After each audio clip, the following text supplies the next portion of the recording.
வணக்கம் சவுக்கு மீடியா நேயர்களே. இன்றைய அரசியல் அரட்டியில் பல்வேறு அரசியல் மற்றும் சமூக நிகழ்வுகளை பற்றி பேச இருக்கிறோம். வாருங்கள் சார். வணக்கம். வணக்கம் மாலதி. வணக்கம் லியோ. சார், நம்ம அரசியல் அரட்டை நிகழ்ச்சிக்கு வந்து ஸ்டாண்டர்டாகவே ஒரு டாபிக் வந்துடும்.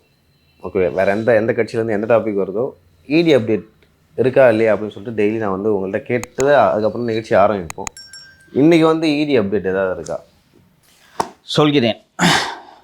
ஆகாஷ் பாஸ்கரன் நடத்தும் நிறுவனங்கள் அப்படின்ட்டு உங்களுக்கு என்ன நிறுவனம் தெரியும்? டான் இல்லையா? அண்ட் ஆகாஷ் பாஸ்கரன் அவர்கள் தரப்பிலிருந்து சொன்னது, மாமனார் 100 கோடி ரூபாய் கொடுத்தார், அதை வைத்து நாங்கள் திரைப்பட தயாரிப்பில் ஈடுபடுகிறோம், ப்ராஃபிட் ஷேரிங் முறையில் நடிகர்கள் தயாரித்து கொடுக்கிறார்கள் என்று. அமலாக்கத்துறையின் விசாரணையில் மேலும் ஒரு 4 நிறுவனங்களை ஆகாஷ் பாஸ்கரன் தொடங்கியிருக்கிறார். அதில் ஒரு நிறுவனத்தில் விக்ரம் ஜூஜு ஒரு பங்குதாரராக இயக்குனராக இருக்கிறார் என்ற விவரங்களும் தெரிய வருகிறது. சீக்வன்ஷியலாக டேட்ஸ் இருக்காது. நான் அந்த நிறுவனங்களோட பெயர்களை சொல்கிறேன். ஏன் வந்து இது ரொம்ப முக்கியம், இடியோட ரேடாரில் இது ஏன் வருது அப்படின்னு கேட்டிங்கன்னா, இந்த நிறுவனங்கள் தொடங்கப்பட்ட தேதி அதுதான் முக்கியம். எல்லாமே 24 தொடங்கப்பட்ட நிறுவனங்கள். ஏன் இது தொடங்கப்பட்டிருக்கிறது என்றால், ஹியூஜ் கேஷ் வருது. இங்கே டான் பிக்சர்ஸும் ஒரு படம், நாங்கள் பராசக்தி படம் எடுக்கிறோம் பண்ணால் லாஜிக்கலாக ஓரளவுக்கு ஏற்றுக்கொள்ளக்கூடியதாக இருக்குது. இப்போ இந்த நிறுவனங்களோட விவரங்களை படிக்கிறேன். துளி ஸ்டுடியோஸ், துளி அதுவும் திரைப்படம் தொடர்பாகத்தான் இருக்க முடியும். துளி ஸ்டுடியோஸ் நிறுவனம் தொடங்கப்பட்ட தேதி 30/4/2024. இந்த நிறுவனத்தில் 3 இயக்குனர்கள், கீர்த்தனா, வந்தனா மற்றும் Aakash. Aakash Bhaskaran properties private limited. இந்த நிறுவனம் தொடங்கப்பட்ட தேதி 27 டிசம்பர் 2024. இதில் வந்து அசோக் குமார், ஸ்ரயான்ஸ் குமார் மற்றும் ஆகாஷ் பாஸ்கரன் ஆகிய 2 இயக்குனர்களாக இருக்கிறார்கள். 3வது டான் பிக்சர்ஸ், நம்ம அனைவருக்கும் தெரிந்த நிறுவனம். அது தொடங்கிய தேதி 31/5/2024. இந்த நிறுவனத்தில் ஆகாஷ் பாஸ்கரன் மற்றும் சந்திரசேகர் பிரவீன்குமார் ஆகியோர் இயக்குனர்களாக இருக்கிறார்கள். 4வது நிறுவனம் ஒரு நகைக்கடை. அது பழைய தொழில், அது ஒரு சம்மந்தமான தொழில், ஒரு நகைக்கடை. அதனால் அதோட பேரை சொல்ல விரும்பலை. அது பழைய நிறுவனம், 18 தொடங்கின நிறுவனம். அது ஜென்யூன் போனஃபைடு பிஸ்னஸ்ஸு, அதனால் அதை சொல்ல விரும்பலை. 6 Accra entertainment, AKRA, Accra entertainment. இந்த நிறுவனம் தொடங்கப்பட்ட தேதி 31/5/2024. இதுவும் டான் பிக்சர்ஸும் ஒரே நேரத்தில் ஒரே நாளில் தொடங்கப்பட்டிருக்கிறதுன்றது ரொம்ப குறிப்பாக பார்க்கணும். இந்த அக்ரா என்டர்டெயின்மெண்ட்லேயும் ஆகாஷ் பாஸ்கரன் மற்றும் சந்திரசேகரன் பிரவீன்குமார் ஆகிய 2 இயக்குனர்களாக இருக்கிறார்கள். இதுவும் அந்த டான் பிக்சர்ஸ்லேயும் ஆகாஷ் பாஸ்கரன் அண்ட் சந்திரசேகர் பிரவீன்குமார், அதே போல் அக்ரா என்டர்டெயின்மெண்ட்லேயும் ஆகாஷ் பாஸ்கரன் மற்றும் சந்திரசேகர் பிரவீன்குமார். இது போக Aakash Bhaskaran creative studios private limited என்று ஒரு நிறுவனம் 4 ஏப்ரல் 2024 அன்று தொடங்கப்பட்டுள்ளது. இது டானுக்கெல்லாம் முன்னாடியே தொடங்கியிருக்காங்க. இதில் தான் ஆகாஷ் பாஸ்கரனோடு சேர்ந்து விக்ரம் ஜூஜு இயக்குனராக இருக்கிறார். விக்ரம் ஜூஜுவோட முழு பெயர் விக்ரம் ரவீந்திரன். அந்த விக்ரம் அவர்கள் இந்த வாட்ச் பேர் ரோலக்ஸ் ரேடியமோ ஏதோ ஒரு ரோலக்ஸ் அக்வான்னு நினைக்கிறேன். அந்த வாட்ச் அணிந்த ஒரு புகைப்படம் இருக்கிறது. அவர் லண்டனில் வந்து லீசெஸ்டர் வசித்த போது எடுக்கப்பட்ட புகைப்படம். அதை வெளியிடுகிறேன். இந்த நிறுவனங்கள் குறித்த விசாரணையிலும் அமலாக்கத்துறை இறங்க இருக்கிறது. ஸோ இது இப்போது ஆகாஷை சம்மன் பண்ணுறாங்கன்னா அவங்ககிட்ட கேட்பாங்க. இப்போ நீங்கள் ஒரு நிறுவனம் நடத்துகிறீங்க, உங்கள்கிட்ட கேட்டிங்கன்னா என்ன சொல்லுவீங்க? நீங்கள் அது மூடிட்டாங்க சார் இந்த கம்பெனி, அதனால் இதை ஸ்டார்ட் பண்ணியிருக்கேன்ட்டு நீங்கள் சொல்லுவீங்க. அவரிடம் வந்து நீங்கள் 5 நிறுவனங்களை தொடங்குறீங்க, இதோட பர்பஸ் என்ன? ஒவ்வொரு நிறுவனத்துலேயும் ஷேர் கேபிட்டல் மட்டும் 15 லட்சம் ரூபாய் கேபிட்டல் போட்டிருக்காங்க. 15 லட்ச ரூபா போட்டு நீங்கள் 5 கம்பெனியை, ஒரு கம்பெனிக்கு 15 லட்ச ரூபாய்னா 4 கம்பெனிக்கு இதுவே 60 லட்ச ரூபாய் தொடுகிறது. எதற்காக தொடங்குவீர்கள்? அந்த கம்பெனியோட ஷேர் கேபிட்டல் போடுறதுக்கான இன்வெஸ்ட்மெண்ட் எங்கிருந்து வந்தது? விக்ரம் ஜூஜு கொடுத்தாரா, அல்லது இந்த சந்திரசேகர் பிரவீன்குமார் என்பவர் கொடுத்தாரா, சந்திரசேகர் பிரவீன்குமார் என்பவர் கொடுத்தாரான்னு போன்ற விசாரணைகளை அமலாக்கத்துறை மேற்கொள்ள இருக்கிறது. ஸோ நம்ம ஏற்கனவே பேசியிருந்தோம், தடை அப்படின்றது டாஸ்மாக் ஊழியர்களுக்கு தான், தனிநபர்களுக்கு இல்லை அப்படின்னு. ஸோ அடுத்தடுத்த அப்டேட் வர்றதுனால தனிநபர்களுக்கான விசாரணை அப்படின்றது கன்ஃபார்ம் தானாங்க சார்? 100% கன்ஃபார்மா. எனக்கு தெரிந்து சட்ட வல்லுநர்களோடும் வழக்கறிஞர்களோடும் கலந்தாலோசித்து விட்டு அந்த உச்சநீதிமன்ற தடையாணையை குறித்து விவாதித்த பிறகு தான் நான் ஷோவில் சொன்னேன். நான் சட்டம்லாம் படிக்கலைன்றது உங்களுக்கு தெரியும். ஸோ சுப்ரீம் கோர்ட் ஆர்டரை நான் எப்படி இன்டர்பிரேட் பண்ண முடியும்? ஸோ நான் அவங்கக்கிட்ட கன்சல்ட் பண்ணி கேட்டேன். சார் இதில் இந்த மாதிரி ஆர்டர் இருக்குது, நான் புரிஞ்சுக்கிட்டது வரைக்கும் this stay is for TASMAC and TASMAC's employees மட்டும்தான். அப்படின்றது கரெக்டாக சார்னு கேட்டபோது ஆமாம் இது தனிநபர்களுக்கு பொருந்தாது என்று சொன்னார்கள். இன்னொன்று 4 வீக்ஸ் தானே, ஜூலையில் இன்னையோட மே முடிகிறது. ஜூலையில் கோடை விடுமுறை முடிந்து உச்சநீதிமன்றம் திறக்கும் போது இந்த தடையை நீக்குவதற்கு நான் ஏற்கனவே சொல்லியிருந்தேன். இந்த வழக்கில் இதுவரை சேகரித்திருக்கக்கூடிய ஆதாரங்கள் எல்லாவற்றையும் அமலாக்கத்துறை சமர்ப்பிக்கப் போகிறது. அது சீலிடப்பட்ட உரையிலா வெளிப்படையாகவா என்பது தெரியவில்லை. சமர்ப்பித்து இந்த தடையை நீக்குவதற்கான வேலைகளில் அமலாக்கத்துறை ஈடுபடும். ஸோ இப்போ ஆகாஷ் பாஸ்கரனும் விக்ரமும் இங்கே தான் இருக்காங்க, சென்னையில் தான் இருக்காங்க. தம்பி இன்னும் வரவில்லை, லண்டன் தம்பி இன்னும் வரவில்லை. இல்லை, இந்த தனிநபர்களே போய் ஸ்டே வாங்க முடியாது சார்? இந்த வழக்குக்கே ஸ்டே வாங்கணும் அப்படின்னு சொல்லிட்டு வாங்க முடியாதா? என்னவென்று கேட்பீர்கள். உங்கள் வீட்டை சோதனையிட்டிருக்கிறார்கள், சோதனை முடிந்து விட்டது, எங்களை கைது செய்யக்கூடாது என்றோ அல்லது இந்த விசாரணைக்கே தடை விதிக்க வேண்டும் என்றோ தனிநபர்கள் ஆகாஷ் பாஸ்கரனோ விக்ரம் ஜூஜுவோ திரு ரத்தீஷ் வேலுவோ உச்சநீதிமன்றத்தை அணுகலாம். என்ன கிரவுண்ட்ஸ் எடுப்பீங்க? நல்ல கேள்வி ஒரு கேட்டது. என்ன கிரவுண்ட்ஸ் எடுப்பீங்க? மூல வழக்குல இருக்கு இல்லையா, எங்களுக்கும் டாஸ்மாகுக்கும் சம்மந்தம் இல்லை. டாஸ்மாக்கு நீங்கள் பிறப்பித்த உத்தரவு எங்களுக்கும் பிறப்பிக்க வேண்டும் அப்படின்னு சொல்லி கேட்கலாம். அமலாக்கத்துறை இந்த டாஸ்மாகுக்கு எதிராக வழக்கு நடத்தும் விசாரணைக்கு உச்சநீதிமன்றம் தடை விதித்ததற்கான காரணம் ஒரு நிறுவனத்தை எப்படி குற்றவாளியாக்குகிறீர்கள் என்றது தானே இந்த அன்றைக்கி கேள்வி வந்துச்சு. ஆமாம். ரிமார்க்ஸு தனிநபர்களாக நீங்கள் என்னவென்று கேட்பீர்கள், என்ன கிரவுண்ட்ஸ் எடுப்பீங்க? எங்களுக்கும் டாஸ்மாகுக்கும் என்ன சம்மந்தம் இருக்குது அப்படின்னு சொல்லிட்டு ஒரு கேள்வி கேட்குறீங்க. சார், நாங்கள் பூர்வாங்க விசாரணைகளெல்லாம் செய்து முடித்த பிறகுதான் நாங்கள் சோதனைகளுக்கு சென்றோம். இப்போது விக்ரம் ஜூஜுன்னு ஒரு கேரக்டர் இருக்குது அப்படின்ட்டு அமலாக்கத்துறைக்கு எப்படி தெரியும்? ஆகாஷ் பாஸ்கரன் டான் பிக்சர்ஸ் எடுக்கிறான்றது நம்ம இந்த சமூக வலைத்தளம் மற்றும் இந்த பராசக்தி பட அனௌன்ஸ்மெண்ட் எல்லாம் பார்த்து தெரியும். அவருக்கும் இதற்கும் சம்பந்தம் இருக்கிறது என்று அமலாக்கத்துறைக்கு எப்படி தெரியும்? ஏதோ ஒரு பூர்வாங்க விசாரணை பண்ணியிருப்பாங்கல்ல. அப்போது ஏதோ ஒரு வகையில் மணி ட்ரையல் போயிருக்குல்ல. நீங்கள் கேட்டது நல்ல கேள்வி. என்னென்னா, நாளைக்கு இதே போல் ஆகாஷ் பாஸ்கரன் போய் கேட்டார்னா ஈடியால் பதில் சொல்ல முடியக்கூடிய நிலைமையில அவங்க இருக்கணும். கரெக்டாக? இப்போ லியோ வீட்டில் சோதனை பண்ணுறாங்கன்ட்டு லியோ போனாருன்னா லியோவுக்கும் டாஸ்மாகுக்கும் என்ன சம்மந்தம்னு கேட்டால் பதில் சொல்ல முடியாது. எப்பயாவது போவாங்க அந்த அதுக்கெல்லாம் போனோன்னா ஒரு நாளைக்கு 1 கோடி பேர் வீட்டில் சோதனை பண்ணணும். அதுக்கு வாய்ப்பு இல்லை. அப்படி இருக்கும்போது ஆகாஷ் பாஸ்கரன் வீட்டுக்கு எதுக்குங்க போனீங்கன்னு கேட்டால் there should be some justification. there is a money trail. இதை நிரூபிக்க வேண்டும். ஸோ பேசிஸே இல்லாமல் போனால் அது என்னதான் அது டாமியாக இருந்தாலும் மாட்டிக்குவீங்க. ஒரு அதிகாரி தான் அதில் கையெழுத்திருக்கிறார், மறந்து விடாதீர்கள். அதற்கென்று ஒரு புலனாய்வு அதிகாரி இருப்பார் இல்லைங்களா? ஒரு டெப்யூட்டி டைரக்டர் கார்டரில் தான் நினைக்கிறேன், ஆர் அசிஸ்டன்ட் டைரக்டர், துணை இயக்குனர் அந்தஸ்தில் ஒரு புலனாய்வு அதிகாரி அந்த வழக்குக்கென்று இருப்பார். அவர் தானே கையெழுத்து போடுறாரு. கோர்ட்டு சார் பிஜேபி சொல்லி நான் செஞ்சேன் அப்படின்னு சொல்லிட்டு இவர் போய் கோர்ட்டில் சொல்ல முடியுமா? முடியாது. ஐஆர்எஸ் ஆஃபீஸர் கையெழுத்து போடுறாருல, வாட் இஸ் த பேசிஸ் அப்படின்னு கேட்குறாங்க. இல்லை சார், மேலேருந்து ப்ரெஷர் இருந்துச்சு, அவன் போ அப்படின்ட்டு. அது நான் போயிட்டேன்னு சொன்னேன்னா அந்த அதிகாரி மீது நடவடிக்கை எடுத்து ஒரே வாரத்தில் உத்தரவு போட்டுருவாங்க. கரெக்டாக? அப்போ எந்த அதிகாரி கண்ணை மூடிக்கிட்டு இஷ்டத்துக்கு நீங்கள் போவீங்க? So there will be, this is government department, there should be some எவிடன்ஸே இல்லாமல் நீங்கள் எல்லார் வீட்டுக்கெலாம் போக முடியாதுப்பா.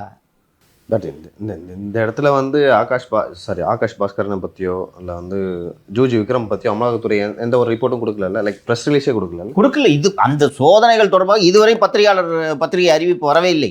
எதுக்கு பத்திரிகையில் அறிவிச்சுக்கிட்டு நாங்கள் உச்சநீதிமன்றத்தில் அறிவிக்கிறோம் என்ற முடிவோடு தான் அவர்கள் இருக்கிறார்கள். அதனால் இப்போதைக்கு ஓயாது இந்த ஓயாத அலைகள்.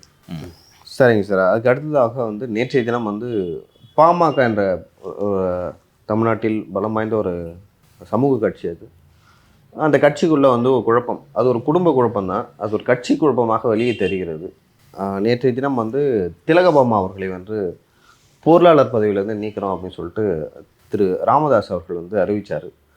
அவர் என்ன அறிவிக்கிறது, நான் உங்களை கட்சியில் சேர்க்குறேன் அப்படின்னு சொல்லிட்டு அன்புமணி ராமதாஸ் மீண்டும் கட்சியில் சேர்த்தார். அன்புமணி ராமதாஸுக்கு அதுக்கான உரிமை இருக்கா? ஆக்சுவலாக அங்கே பவர் யாருக்கு சார் இருக்குது? நிறுவனருக்கா இல்லை தலைவருக்கா? ரெண்டு பேருக்கும் இல்லை. தாவேக பாட்டாளி மக்கள் கட்சியை பார்த்து கற்றுக்கொள்ள வேண்டும். ஏன்னு சொல்லுங்கள். நாளை சிந்திக்க தொடங்கி விட்டார். தலைவரே பேசணுமா? அதெல்லாம் இல்லை. ஒரே கட்சிக்கு 2 பொருளாளர் பாமகல இருக்கா? இப்போ ஒருத்தவங்களை போட்டிருக்காங்களே, அதை தானே சொல்கிறீங்க? மன்சூர் என்பவரை மருத்துவர் ஐயா நியமித்திருக்கிறார். அவரு என்ன நியமிக்கிறது? கேன்சல். திலகபாமா புதிய பொருளாளர்னு அன்புமணி நியமிக்கிறார். இதே போல் ஒரு 7-8 மாவட்டங்களுக்கு, விழுப்புரம், கடலூர் உள்ளிட்ட மாவட்டங்களுக்கு மாவட்ட செயலாளர்களை ஐயா நீக்கிவிட்டு புதிய மாவட்ட செயலாளர்களை மருத்துவர் ஐயா நியமிக்கிறார். அன்புமணி மேடையிலே அறிவிக்கிறார், யார் நீக்கினாலும் 10 நிமிஷத்தில் உங்களுக்கு கையில் உத்தரவு கிடைக்கும். பாட்டாளி மக்கள் கட்சியின் முதல் எம்எல்ஏ யார்? பொன்னுசாமியா? பண்ருட்டி ராமச்சந்திரன். யானை சின்னத்தில் நின்று வெற்றி பெற்றார்கள். சட்டப்பேரவைக்கு யானை மீதே சென்றார். அப்போது சட்டப்பேரவைக்கு யானை மீது இறங்கி அப்போது தான் கவனம் பெற்றது. எப்படி இருக்கும் யோசிச்சு பாருங்கள், அசம்பிளிக்கு யானையில் போகிறதுன்னா. அந்த பண்ருட்டி ராமச்சந்திரன் பாட்டாளி மக்கள் கட்சியை கபலீகரம் செய்யலாம் என்று ஒரு திட்டமிட்டிருந்தார். அப்போது இல்லை, பாமகவில் வந்து தங்களுக்கு இணையாக இல்லை கீழே வேகமாக வளர்ந்தாலே வந்து என்ன நடக்கணும் வந்து தெரியும் நம்மளுக்கு. அப்படி இருக்கும்போது பண்ருட்டி ராமச்சந்திரன் அப்படி யோசிச்சது வந்து அவருக்கே தெரியல அதோட விபரீதம் என்னென்னு. விபரீதம் என்னன்னா, ஒரு பொலிட்டீஷியனுக்கு அந்த மாதிரி ஆஸ்பிரேஷன் இருந்தால் தான் ஏன் பொலிட்டீஷியனு? ஒரு ஆஸ்பிரேஷன் இருக்கணும். எம்ஜிஆர் போயிட்டாரு, இந்த கட்சியில் இருக்கிறோம், நல்லா வளர்ந்து வர பெரிய இயக்கமாக இருக்குது, அப்படியே தூக்கலான்ட்டு ஏன் ட்ரை பண்ணக்கூடாது? அதே போல் தேமுதிகவையும் தூக்கலாம் என்று தான் முயற்சி செய்தார். என்னாலேயே கட்சியை தூக்க முடியல என்று கேப்டன் சொல்லிவிட்டார். நீ வேற வந்து தூக்குறியா, உட்காரியா? அதனால் அம்மா தூக்கிட்டாங்க ஒவ்வொருத்தவங்களாம். ஸோ அப்போது தேர்தல் ஆணையத்தில் இந்த 3 பேர் தான் கட்சியில் முக்கிய முடிவுகளை எடுக்க வேண்டும் என்று கையெழுத்திட்டு ஒரு அறிக்கை அல்லது ஆவணம் தேர்தல் ஆணையத்தில் பதிவு செய்யப்பட்டிருக்கிறது. யார் யார் சார்? தலித் எழில்மலை, பேராசிரியர் தீரன், குணங்குடி அனீஃபா. உண்மையிலேயே ஒரு உன்னத இயக்கமாக உருவாக்கினார் இந்த பாட்டாளி மக்கள் கட்சியை.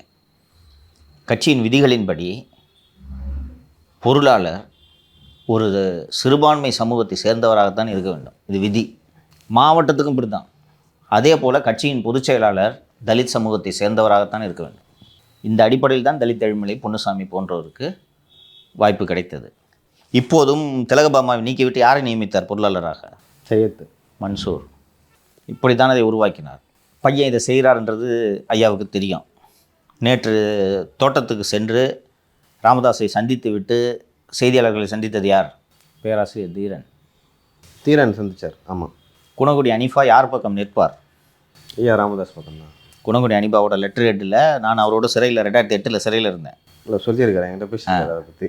குணங்குடி அனீஃபா லெட்டர் ஹெட்டில் பாமகவின் முதல் பொருளாளர் என்று தான் இன்றும் எழுதி கொள்வார், பெருமையோடு அதை சொல்லிக் கொள்வார். அவர் யார் கூட நிற்பார்? ஐயா ராமதாஸ் அவர்கள். கட்சியின் பெயரை பயன்படுத்த தடை கோரும் அளவுக்கு ஐயா செல்வார். கட்சி இருந்தால் தானே நீ அங்கே போகிற. இன்னொன்று, மக்களவைத் தேர்தலில் ஒரு 3 MP வெற்றி பெற்றிருந்தால் கட்சிக்கான அங்கீகாரம் கிடைத்திருக்கும், மாநில கட்சி அங்கீகாரத்தை நிலைநிறுத்தி இருக்கலாம். அது போச்சு, பேரை யூஸ் பண்ணது. அண்ட் எடப்பாடி பழனிசாமியிடம் ஐயா உதவி கோருவதற்கு வாய்ப்பு இருக்கிறதா? இவர்களாகவே வந்து செய்வார். அந்த கட்சி நம்மளுக்கு முக்கியம், இவங்களாவே வந்து சரி. இப்போது உங்கள் 2 பேருக்கும் ஒரு கொஸ்டின். 2 பேருமே பிஜேபி அணுகுறாங்கன்னு வச்சுக்கோ. பிஜேபி யாருக்கு ப்ரிஃபரன்ஸ் கொடுக்கும்?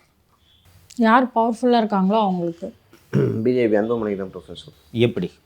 ஏன்? அன்புமணி எப்பொழுதுமே வந்து அவருடைய பர்சனல் ஆதாயம், அவர் எப்படி வளர்றது, எப்படி பணம் சம்பாதிக்கிறது, அப்படி தான் யோசிப்பார். இப்போ 2024 நாடாளுமன்ற தேர்தலையும் வந்து அது நடந்தது. அதை தாண்டி வந்து அவருக்கு வந்து வழக்கு இருக்குது. லைக் அவர் காலகட்டத்தில் அமைச்சராக இருந்தபோது அது ஒரு வழக்கு இருக்குது. ஸோ அது எப்போது வேணாலும் வந்து அவரை வந்து தாக்கலாம், இல்லை சூழலாம். அப்படி இருக்கும் பொழுது அவர் வந்து எப்பொழுதுமே நான் கேட்குறது, யாருக்கு பிஜேபி தனது ஆதரவை அளிக்கும்னு கேட்குறேன். கூப்பிடாமே வருவார் அன்புமணிக்கு தான் கொடுக்கும். ஏன்? வழக்கு இருக்கு, வருவார்ன்றது ஓகே. ஏன், எதற்காக கொடுக்க வேண்டும்? அன்புமணி 2 பேர் இருக்காங்க, அன்புமணி ஏன் சூஸ் பண்ணோம்? போன தடவை சப்போர்ட் பண்ணாங்க. அதில் அன்புமணி ராமதாஸ் அவர்கள் எப்பொழுதுமே அதிமுக பக்கம் நிற்பார். அதிமுக பிஜேபி தான் ஒன்றா இருக்குல்ல. இருந்தாலும் எப்பொழுதுமே பாஜக வந்து ஒரு கட்சியை உடைக்க தான் சார் பார்ப்பாங்க. லைக் அது உடஞ்சிருச்சுப்பா, 2 டீம் வருதுப்பா. அன்புமணியை வந்து அப்படி இருந்தாலும் கட்சியை ஈஸியாக வந்து அவங்க பசங்க இப்போ தெலுங்கானாவில் கட்சியை வந்து தங்க பக்கம் இழுக்கிறாங்கல்ல. லைக் அந்த பிஆர்எஸ் கட்சியே வந்து சதி நடக்குதுன்னு சொல்கிறாங்களே, அந்த மாதிரி ஒரு விஷயம் வந்து பாமகவுக்கும் எதிர்காலத்தில் இணையலாம். அந்த அளவுக்கு வந்து ஒரு தொலைநோக்கு பார்வை அன்புமணிக்கு இல்லாமல் இருக்கும்.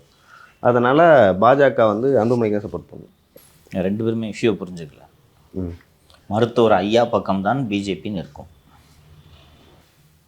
தேர்தல் வருது, நிர்வாகிகள் அன்புமணியோடு இருக்கலாம்.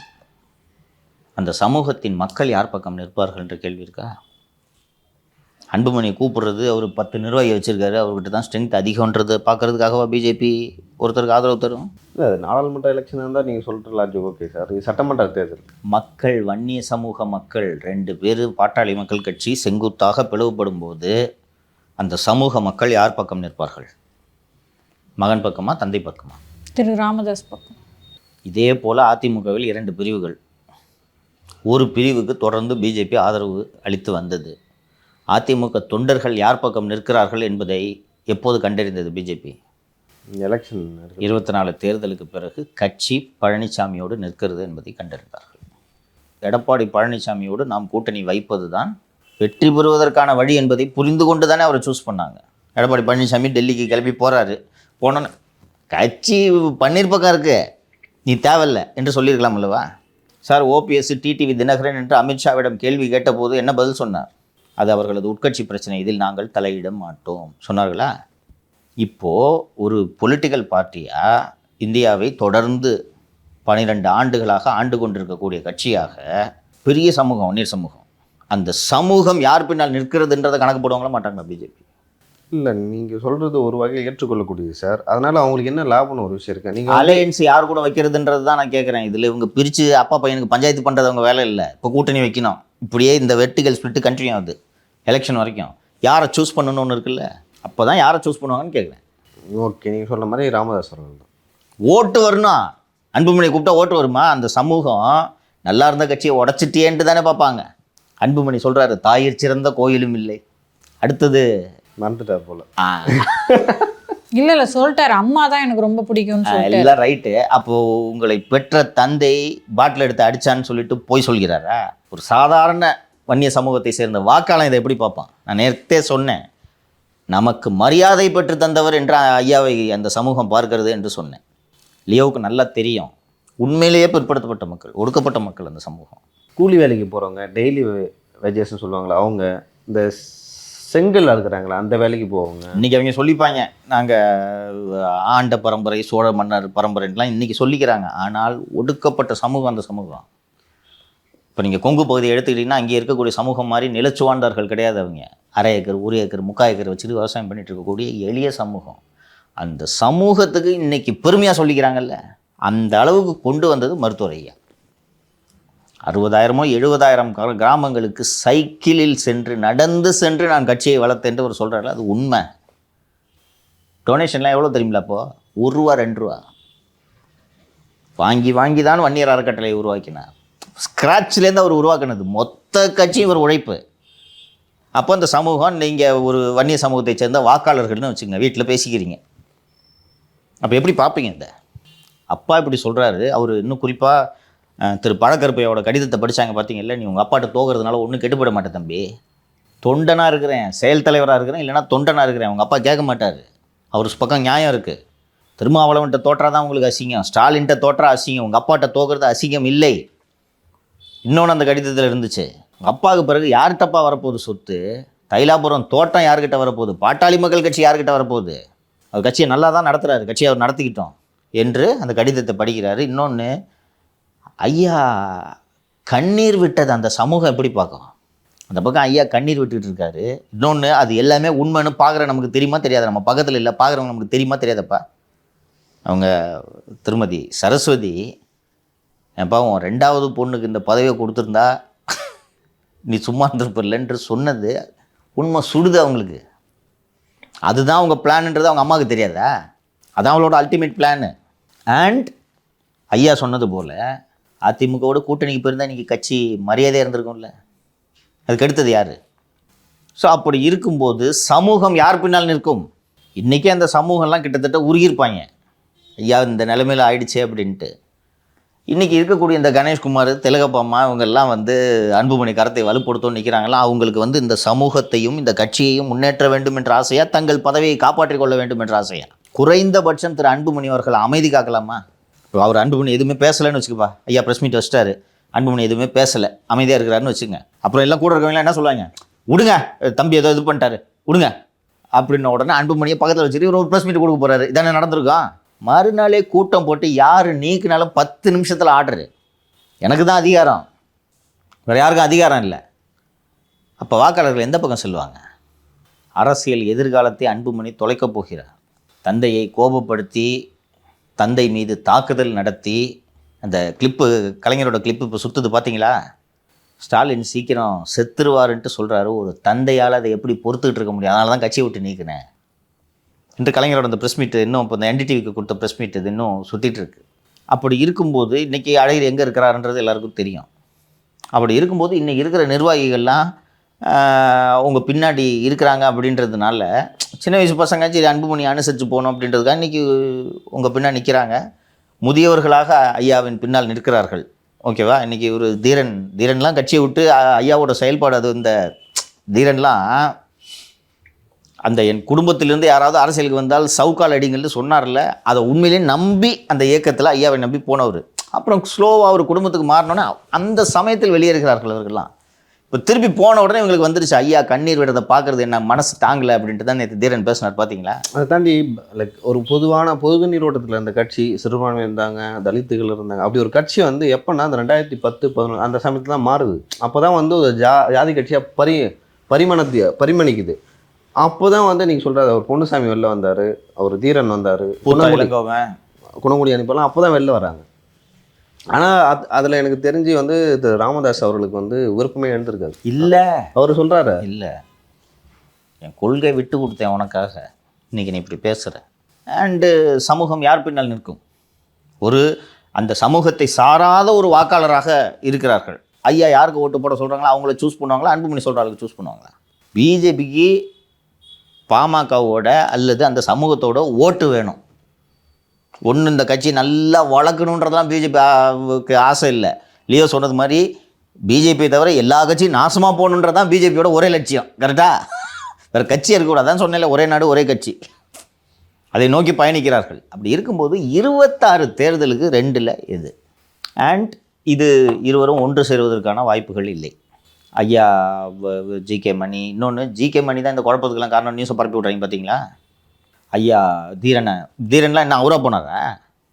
அவர் சொல்கிறாரு பழைய கலீக்ஸ் இவங்கெல்லாம் எல்லாருமே அந்த முதுமையை அடைஞ்சிட்டாங்கல்ல, இப்போது இளைய தலைமுறை நம்மளை பலப்பரீட்சை செய்கிறது பார்த்துருவோம் என்று இவர்கள் எல்லாம் சேர்ந்து ஐயா வந்து ஒரு சேலஞ்சுன்னு முடிவாயிடுச்சுப்பா. விடமாட்டார் அவர். எனக்கு இல்லாத கட்சி உணுகுறது கூடாது, பகுதியா இதை நோக்கி இது செல்கிறது. அண்டு அன்புமணியும் கேட்குற மாதிரி தெரில. ஒரு அன்புமணிக்கு வந்து இந்த கூட்டத்தை கல்யாண மண்டபத்தில் அந்த கூட்டத்தை பார்த்துட்டு ஈசிஆரில் ஒரு கூட்டம், அந்த கூட்டத்தை பார்த்துட்டு இப்போவும் இன்றும் கூட்டம் நடக்கிறது என்று நினைக்கிறேன். அந்த கூட்டத்தை பார்த்துட்டு கட்சி நம்மக்கிட்ட இருக்குது என்று அவர் நினைத்து கொண்டிருக்கிறார். மக்கள் யார் பக்கம் இருக்கிறார்கள் என்பது தானே முக்கியம். ஒரு 50 நிர்வாகி இருக்காங்க, 50 நிர்வாகி மட்டும் கூட இருந்தால் போதுமா? உங்களுக்கு 5 லட்சம் வாக்காளர்கள் தானே முக்கியம். அவர்கள் யார் பக்கம் இருக்கிறார்கள் என்பதை வைத்துத்தான் அன்புமணியின் எதிர்காலமே தீர்மானிக்கப்படும். அவசரப்படுகிறார், அதுக்கான விலையை அவர் கொடுப்பார். திரு அன்புமணி அவர்கள் பிஜேபியோட கூட்டணி வைக்கும்போது கூட இப்படியான ஒரு கழகத்தை பண்ணலை. இப்போ திரு ராமதாஸ் அவர்கள் இதை பண்ணுறதுக்கு காரணம் என்ன சார்? தப்பு பண்ணிட்டீங்க.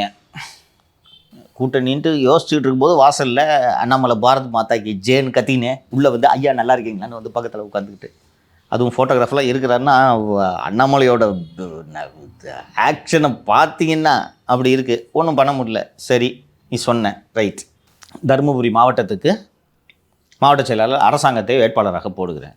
ஒரு வாரம் கழித்து உங்கள் மனைவியை வேட்பாளராக போடுறீங்க. சரி எல்லாம் நடந்து முடிஞ்சிருச்சு. சரி நீ சொல்கிறபடி நான் கேட்டேன். இப்போ நான் கட்சியை நடத்துகிறேன். 24 கோட்டை விட்டேன். உன் முடிவுனால 24 கோட்டை விட்டேன். 26 சரியான முடிவு எடுக்கவில்லை என்றால் நான் உருவாக்கிய இயக்கம் என் கண் முன்னால் அழிந்து போகும். அது எனக்கு தெரிகிறது. ஏதோ 24 நீ சொன்ன வேறு வழி இல்லை. திடீர்னு பார்த்தா காலையில் இருந்துச்சு வாசல் பாரத் மாதாக்கு ஜே கத்தின்னு இருக்கிறாங்க.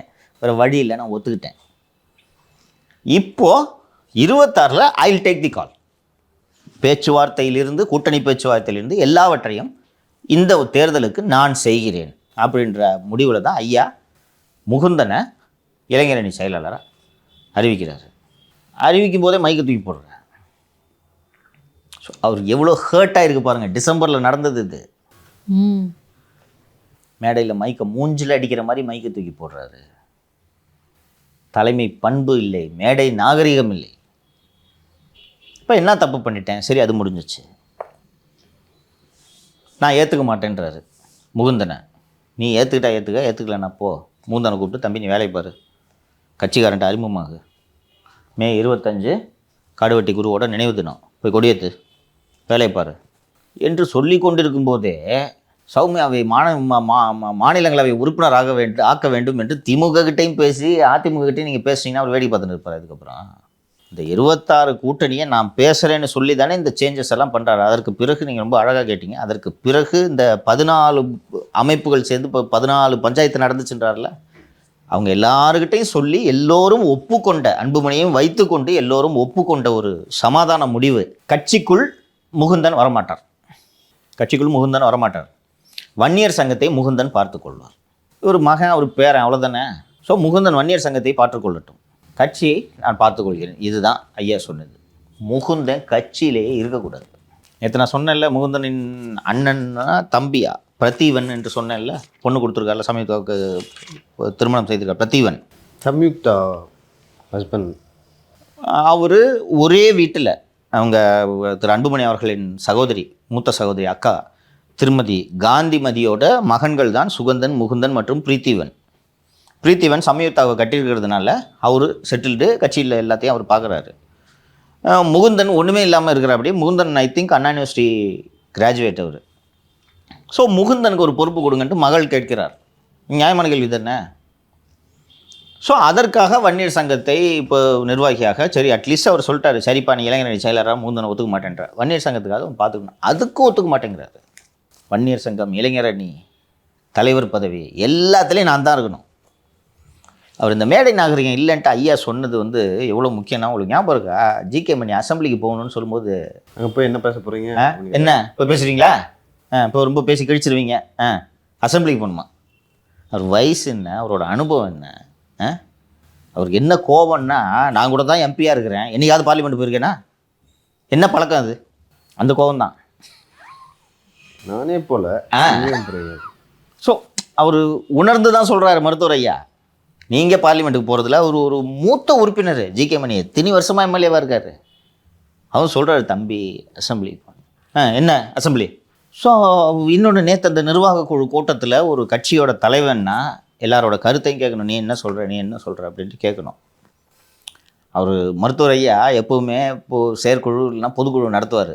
நடத்திட்டு யார் கூட கூட்டணிக்கு போகலாம் அப்படின்ட்டு அவங்க கருத்து கேட்குற மாதிரி கேட்பார். முடிவு வருது தான், எல்லோரும் உங்கள் பேரெல்லாம் சீட்டை எழுதி போடுங்க அப்படின்னாரு. யார் கூட போகலான்ட்டு ஐயாவோட மூட புரிஞ்சுட்டு அதிமுகன்ட்டு எல்லாருக்கும் எடுத்து போடும், மெஜாரிட்டி அதிமுக அப்படின்னோன்னா அந்த தொண்டர்கள், அந்த பொதுக்குழு உறுப்பினர்கள் மனசில் ஒன்று நிறைவு, ஏதோ கேட்டிருக்காரியா அப்படின்ட்டு ஒன்று இருக்கும். இவர் அன்புமணி இந்த நிர்வாக குழு கூட்டத்தை நடத்தினாலே சொன்னார், கவனிச்சிங்களா? எந்திரிச்சு பேசினா உட்காரு, உனக்கு என்ன தெரியும்? ஜிகே மணியே இப்படி பேசுகிற மற்ற நிர்வாகி எப்படி நடத்துவார்?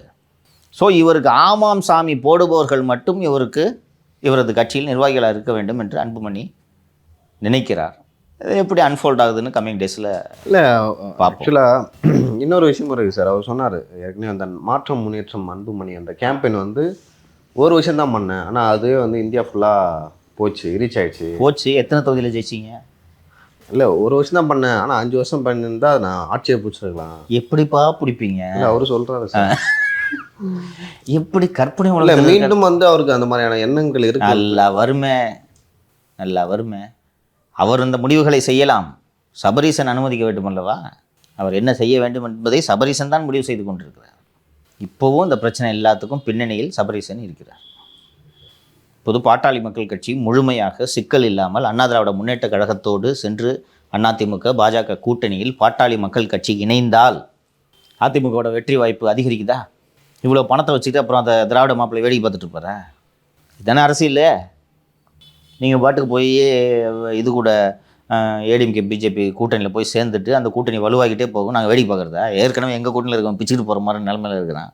You understand? அது நல்ல பாலிடிக்ஸ் தான், அப்படி தான் யோசிப்பாங்க. அதான் பாலிடிக்ஸு, அப்படி தான் செய்யணும். செய்யணும்னா அப்படி தான் செய்வாங்க, அதான் பாலிடிக்ஸு. 24 எலெக்ஷனுக்கு 150 கொடுத்தேன்ல, இப்போ ஒரு 100 தரேன் அட்வான்ஸாக வச்சுக்கோங்க, அப்புறம் தரேன். என்ன பண்ணும் ஓட கட்சியை எலெக்ஷன் பிறகு ஒன்று சேர்ந்துங்க அப்படின்னா அவருக்கு இது பணம் ப்ரையாரிட்டியாக இருக்குது.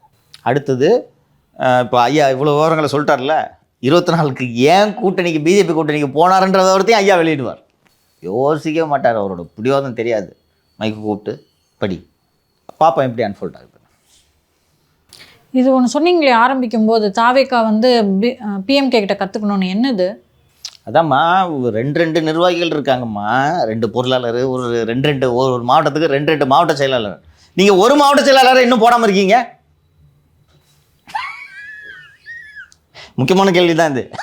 சார் ஆக்சுவலாக இன்னொரு முக்கியமான கேள்வி, பாமகவில் இப்படியான ஒரு விரிசல் வருது, அதிமுக இதை எப்படி பார்க்கும்? ஏன்னா வந்து அதிமுகவுக்கு பாஜக தவிர பெரிய கட்சிகள் எதுவும் இல்லை இப்போ வெளியில். ரைட். இப்போ தேமுதிக இருக்குது, பாமக இருக்காங்க, அதை விட்ட விஜய் தமிழக வெற்றி கழகம் இருக்குது.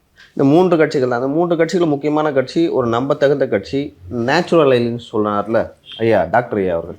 அப்படி இருக்கக்கூடிய ஒரு கட்சியில் இந்த மாதிரியான ஒரு மோதல் வந்தால் அது அதிமுக எப்படி பார்ப்பாங்க? எந்த அளவுக்கு இன்வால்வ் ஆவாங்க அந்த கட்சியில்? இன்வால்வ் ஆக மாட்டாங்க, அடிச்சு பிடிச்சிக்கிட்டு வாங்கன்னு சொல்லுவாங்க. 2 ஃபேக்ஷன் வந்துச்சுன்னா பிஜேபியும் அதிமுகவும் சேர்ந்து பெரியவரோடு கூட்டணி சேர்வது என்ற முடிவுக்கு வருவார்கள். அதிமுக பொறுத்த வரைக்கும் இந்த டெவலப்மெண்ட்டை கவலையோடு தான் பார்ப்பார்கள். ஏனென்றால் அவர்களோட பார்கெனிங் பவர் குறையுது. சும்மாவே அந்த பால் பாக்கெட் கட்சியிலேருந்து 2 வருஷம் சிஎம்னு கேட்டுன்னு இருக்கிறாங்க. இப்போ உங்களுக்கு பொட்டென்ஷியல் அலையோட கட்சி இப்படி உடஞ்சி கிடக்கும்போது என்னை விட்டா எனக்கு ஒரு வழி இல்லை. 2 வருஷம் கிடையாது, 4 வருஷம் நான் சிஎம், நீ 1 வருஷம் சிஎம், கட்சி வருஷம் இருந்துக்கும், இப்படி பேச்சு போகும். அதனால் கவலையோடு தான் இதை அணுகுவார்கள். பட் அரசியல் எல்லாத்தையும் சமாளித்து தான் ஆகணும். உங்கள் இஷ்டப்படி அரசியல் நடக்காது. ஸோ இதை சமாளித்து தான் ஆக வேண்டும். உண்மையிலே இது ஏடிஎம்கேவோட பாயிண்ட் ஆஃப் வியூ நல்லா கேட்டிங்க நீங்கள். ஏடிஎம்கேவோட பாயிண்ட் ஆஃப் வியூலேருந்து this is a setback for the setback, பெரிய செட்பேக். ஏன்னா பிஎம்கே, டிஎம்டிகே, பிஜேபி, ஏடிஎம்கேன்றது 21 ஒரு 75 சீட்டை வெற்றி பெற்ற ஒரு கூட்டணி. இந்த ஆன்டி இன்கம்பன்சியோடு சேர்ந்து இவர்கள் 117 கிராஸ் பண்ணுறதுக்கான பாசிபிலிட்டி இருக்குது.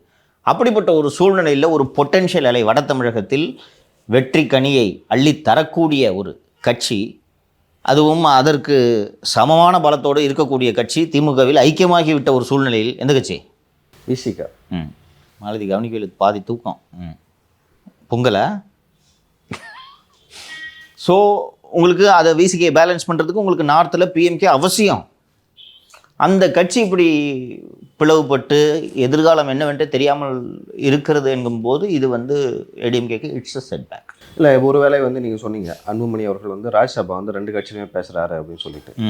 இப்போ திமுக வந்து ராஜ்யசபா கொடுக்கல, இப்போதைக்கு கொடுக்கல, ஏடிஎம்கேல கொடுக்குறாங்கன்னு வச்சுங்களேன். அன்புமணி இங்கே வந்து தானே ஆகணும். அன்புமணிக்கு வந்து தான் ஆகணும். நான் ஏற்கனவே சொன்னது தான், அன்புமணியால் என்ன பிரயோஜனம்? கட்சி ஒருங்கிணைந்து இல்லாமல். கட்சி ஒருங்கிணைந்து இல்லை, எப்படி இருந்தாலும் ஐயா அவர்களும் வந்து அதிமுக பக்கம் தான் போகணும்னு விருப்பப்படுவார். ராமதாஸ் அவர்களும் வராங்கன்னா லைக் அந்த ஓட்டு வந்து உங்களுக்கு சதறாது இல்லை? நல்ல கேள்வி. நான் ஏற்கனவே வந்து அண்ணா திராவிட முன்னேற்ற கழகத்தில் எந்த அடிப்படையில் மாநிலங்களவை வேட்பாளரை தேர்ந்தெடுக்க போகிறார் என்று சொல்லியிருந்தேன். Social engineering. ஓகேவா? இதுக்கு முன்னாள் மாநிலங்களவை உறுப்பினராக அதிமுகவில் தேர்ந்தெடுக்கப்பட்டவர் யார்? தர்மர். இன்னொன்று சிவி சண்முகம். எந்த சமூகத்தை சேர்ந்தவர்? வன்னியர் சமூகத்தை சேர்ந்தவர். அவர் வந்து முக்குளத்தூர் நினைக்கிறேன். யார்? தர்மர். தர்மர் விடுங்க, இவர் வந்து வன்னியர் சமூகத்தை சேர்ந்தவர். அன்புமணி வன்னியர் சமூகத்தை சேர்ந்தவர். அப்புறம் எதுக்கு சோஷியல் இன்ஜினியரிங்க? 1. 2வது 2 சீட்டை தூக்கி கொடுத்து 2மே 10 பைசா பிரோஜனம் இல்லாமல் போனதுனால தான் தேமுதிகக்கு இப்போ எதுக்கு தூக்கி கொடுக்கணும்னு இருக்கார். அப்படி இருக்கும்போது இது ஒரு பேட் பாலிடிக்ஸ் இல்லை? இன்னொன்று கொடுத்துட்றாருப்பா, நீ சொல்கிறபடி கேட்குறேன், கொடுத்துட்றாரு. 26 அன்புமணி அதிமுக கூட்டணியில் இருப்பார்ன்றதுக்கு ஏதாவது உத்தரவாதம் இருக்கா? அக்ரிமெண்ட் போட்டு தானே வருவாங்க. போட்டால் இருப்பாரா? முதல் நாள் நைட்டு அக்ரிமெண்ட்டு பேசி 7 தொகுதி, ஒரு தொகுதிக்கு 7 கோடி செலவுக்கு காலையில் 7 மணிக்கு 9 மணிக்கு தைலாபுரம் தோட்டத்தில் ஒப்பந்தம்னு சொல்லிட்டு நைட்டு பேசிட்டு, இப்போ நைட்டு 8 மணிக்கு ஃபைனலைஸ் பண்ணுறாங்க, காலையில் வந்துடுறாங்க அப்படின்னு சொல்லிட்டு 8 மணிக்கு ஃபைனலைஸ் பண்ணுறாங்க. நைட்டு 10 மணிக்கு கூட்டணியை மாற்றினாலே அன்புமணி அதை காலை பிடித்து கொண்டு கதறினார்கள் என்று சொல்கிறாரு. அதெல்லாம் அன்று இரவு நடக்குது. அதுக்குள்ளே பேசி முடிச்சிட்டாங்க. பாரத் மாதா ஜெயலாம் ஏற்பாடு பண்ணிட்டாங்க. அவர் சொன்ன விதம் தான். காலையில் ஏஞ்சி பார்க்குறேன், இல்லை பாரத் மாதா ஜெய் அவர் பயங்கர, நான் அவர் போய் பார்க்கும்போது கவனித்திருக்கிறேன். நடராஜன் அப்போ ஒரு பிஏ இருப்பார் ஐயாவுக்கு. ஒரு ரயில்வே மினிஸ்டர் ஆஃப் ஸ்டேட்டாக இருந்தார் ஒருத்தர் பிஎம்கே கூட்டணியில். அப்போது ஐயா இருப்பு பாதை துணை அமைச்சர் பேசுகிறாருன்னு தான் ஃபோனை கொடுக்கணும். அவ்வளோ தமிழரும் உள்ளவர். அதனால தான் பொங்கு தமிழ் அறக்கட்டளைன்னு வச்சு வருஷம் தமிழர் மக்கள் தொலைக்காட்சி பார்த்துருக்கீங்கல்ல, டிவின்னு சொல்லக்கூடாது, தொலைக்காட்சின்னு சொல்லணும். ஒரு நல்ல முயற்சி, வெறும் தமிழ் பெயர்கள், தூய தமிழ் பெயர்களாக இருக்கும் அந்த நிகழ்ச்சியில். அது அந்த மாடல் சக்ஸஸ்ஃபுல் ஆகலை. பட் அது ஒரு பீக்கில், திமுக ஆட்சி காலத்தில் மக்கள் தொலைக்காட்சி பீக்கில் இருந்துச்சு. நான் அப்போவே சர்வீஸில் இருக்கும்போது பிரேக்கிங் நியூஸ்லாம் மக்கள் தொலைக்காட்சிக்கு தான் கொடுப்பேன். இப்போது அண்ணா திராவிட முன்னேற்ற கழகத்தில் இருக்கக்கூடிய எனது நண்பர் திரு கோமல் அன்பரசன் அப்போது ஆசிரியர் என்று நினைவு எனக்கு. Memory is right. மயிலாடுதுறைக்காரா? கோமல் அன்பரசன் அவ்வளோ அழகாக ஒரு அவருக்கு வாசலில் பாரத் மாதா கி ஜெய் திடுத்து போட்டு தூக்கி போட்டு, என்ன பேசிக்கிட்டு தானேப்பா இருந்தோம். ஏன்னா ஐயாவுக்கு எப்படி இருக்கும், எடப்பாடிட்ட நைட்டு பேசுகிறாரு, அவனையும் பேச வச்சேன்னு சொல்கிறாரு, பேசி ஒத்துக்கிறாங்க. காலையில் இது நடக்குதுன்னா ஷாக் எப்படி இருந்திருக்கும் அவருக்கு? விடவே மாட்டார், வெயிட் பண்ணி பாரு. அப்போ ரொம்ப பொறுமையாக இருந்து ஆழ்ந்து யோசிச்சு தான் இப்படியான ஒரு முடிவுக்கு வந்திருக்காரு, எல்லாத்தையும் நம்ம எக்ஸ்போஸ் பண்ணணுன்ற முடிவுக்கு. சிம்பிளாக சொன்ன மாலதி, 24க்கு வித்துட்ட கட்சியை 26க்கு விட்டா மொத்தமாக வித்துருவான் பையன்னு சொல்லிட்டு தான் அவர் இந்த முடிவு எடுக்கிறார். அதான் சொல்கிறேன் இல்லை, உண்மையிலே மற்றவர்களுக்கு தெரியாது, அவர் கால் தேய கிராமமாக நடந்து தானே இந்த கட்சியை உருவாக்குனார். அதுக்கப்புறம் இந்த 2013-14 வாக்கில் சண்டை போட்டுட்டு ரொம்ப சேர முடியாத அளவுக்கு பிரிஞ்சுட்டாங்க. எத்தனை அம்பேத்கர் சிலைகளை திறந்து வைத்திருக்காரு தெரியுமா மருத்துவர் ஐயா? காடுவெட்டி குரு அவர்களும் திறந்து வச்சு ஒரு ஒரு ஒரு சாதி இந்துக்களை குடியிருக்கக்கூடிய தெருவில் தலித்துகளின் பிணத்தை தூக்கி செல்லக்கூடாது என்று பிரச்சனை வந்தபோது ஐயா தூக்குனார் அந்த பணத்தை, தெரியுமாப்பா? தமிழ் குடிதாங்கின்னு பேர் கொடுத்தாங்க. திருமாவளவன் தான் கொடுத்தாரு. திருமாவளவன் தான் கொடுத்தார். தமிழ் குடிதாங்கி என்ன தூக்கக்கூடாதா? நானே தூக்கிட்டு வரேன், என்னடா பண்ணுவீங்க? உண்மையிலே ஹி வாஸ் ஒரு டால் லீடரு. குடும்ப பாசம், உன்னதமான கொள்கைகளோடு தான் அது தொடக்கப்பட்டது. உங்களுக்கு கம்யூனிஸ்ட் கட்சிகளை விட மார்க்ஸை லெட்டர் பேட்டில் வைக்கிற கட்சி எந்த கட்சிப்பா? ஆமாக்கா. சரிங்க சார். எடப்பாடி சுதீஷ் அவரோட சந்திப்பை எப்படி பார்க்கலாம்? அவனுக்கு மாநிலங்களவை உறுப்பினர் ஒருத்தர் கொடுப்பாங்களா? ஒரு சீட்டு கொடுப்பாங்களா கன்ஃபார்மா? அவர் எடப்பாடி கொடுக்குறாரோ இல்லையோ, இது கொடுக்காததன் காரணமாக கூட்டணியில் குழப்பம் ஏற்பட வேண்டும் என்று சன் டிவி குணசேகரனுக்கு தீராத ஆசை. சுதீஷ் போய் பார்த்தாரு, சந்திப்பு நடந்தது. தேமுதிகவுக்கு ஒரு சீட், அதிமுக முடிவு கடைசியில் ஒரு கேள்விக்குறி சின்னதாக. நேற்று காலையிலேருந்தே அதிமுக கூட்டணியிலிருந்து விலக முடிவு தேமுதிக. நான் ஏற்கனவே சொல்லிட்டேன், 2 சீட்டும் ஏடிஎம்கேக்கு. உங்களுக்கு இது ஒரு பாலிடிக்ஸ் ரொம்ப நல்லா அப்சர்வ் பண்ணிங்கன்னா ரொம்ப இன்ட்ரெஸ்டிங் கேம் இது. இது ஒரு செஸ் மூவ் மாதிரி தான் இல்லையா? இப்போது அந்நியார் நேற்றைக்கு முன்தினம் திடீரென அதிகாரத்தில் பங்கு என்ற விஜயின் கொள்கை வரவேற்கத்தக்கது என்று அறிவிப்பு வெளியிட்டார். அது எதுக்குன்னு தெரியும். கொடுக்க மாட்டீங்களா சீட்டு? விஜய்கிட்ட போகிறேன். எப்படி போவாங்க பாரு. இரு அதான் இப்போது எடப்பாடி ஷூஸ்லேருந்து திங்க் பண்ணுங்க. அவர் ஒரு கணக்குக்காக 2 சமூகங்களுக்கு முக்கியத்துவம் தந்து அவர்களது வாக்குகளை 26 பெற வேண்டும் என்பதற்காக தான் 2 சமூகங்களுக்கும் பிரதிநிதித்துவம் தரணும்னு ஒரு ஐடியா பண்ணி வச்சுட்டாரு. தேமுதிகக்கு கொடுக்கறதுனால அந்த கேல்குலேஷன் அப்செட் ஆகும், ரைட்? மேலும் தொடர்ந்து ஊராங்கட்சிக்கே தூக்கி கொடுத்துனுக்குறீங்க. ஜி.கே. வாசன் அவர்களுக்கு கொடுத்ததுனால் 10 பைசா அதிமுகவுக்கு பிரயோஜனம் உண்டா? தமிழ் மாநில காங்கிரஸுக்கு பிரயோஜனமா? அந்த கட்சிக்கே பிரயோஜனமா இல்லையான்னு தெரியல. ஐயா வாசன் அப்போ போனவர் தான், வரவே இல்லை. அதுக்கப்புறம் 24 குறைஞ்சது கூட நின்றுக்கணும்ல. நீ எப்படி பெருசாக ஜெயிக்க போகிறதில்ல, குறைஞ்சது கூட நின்று இருக்கணும். நான் இன்னைக்கு எம்பியாக இருக்கேன்னா அதுக்கு காரணம் இவங்க தான். குறைஞ்சது கூட நின்றுக்கணும்ல. உங்களுக்கு அவர்களை விட மோடியும் அமித்ஷாவும் அன்றைக்கி முக்கியமாக போயிட்டாங்க. ஸோ அப்போ ஒன்று தூக்கி கொடுத்து வேஸ்ட் பண்ணார்.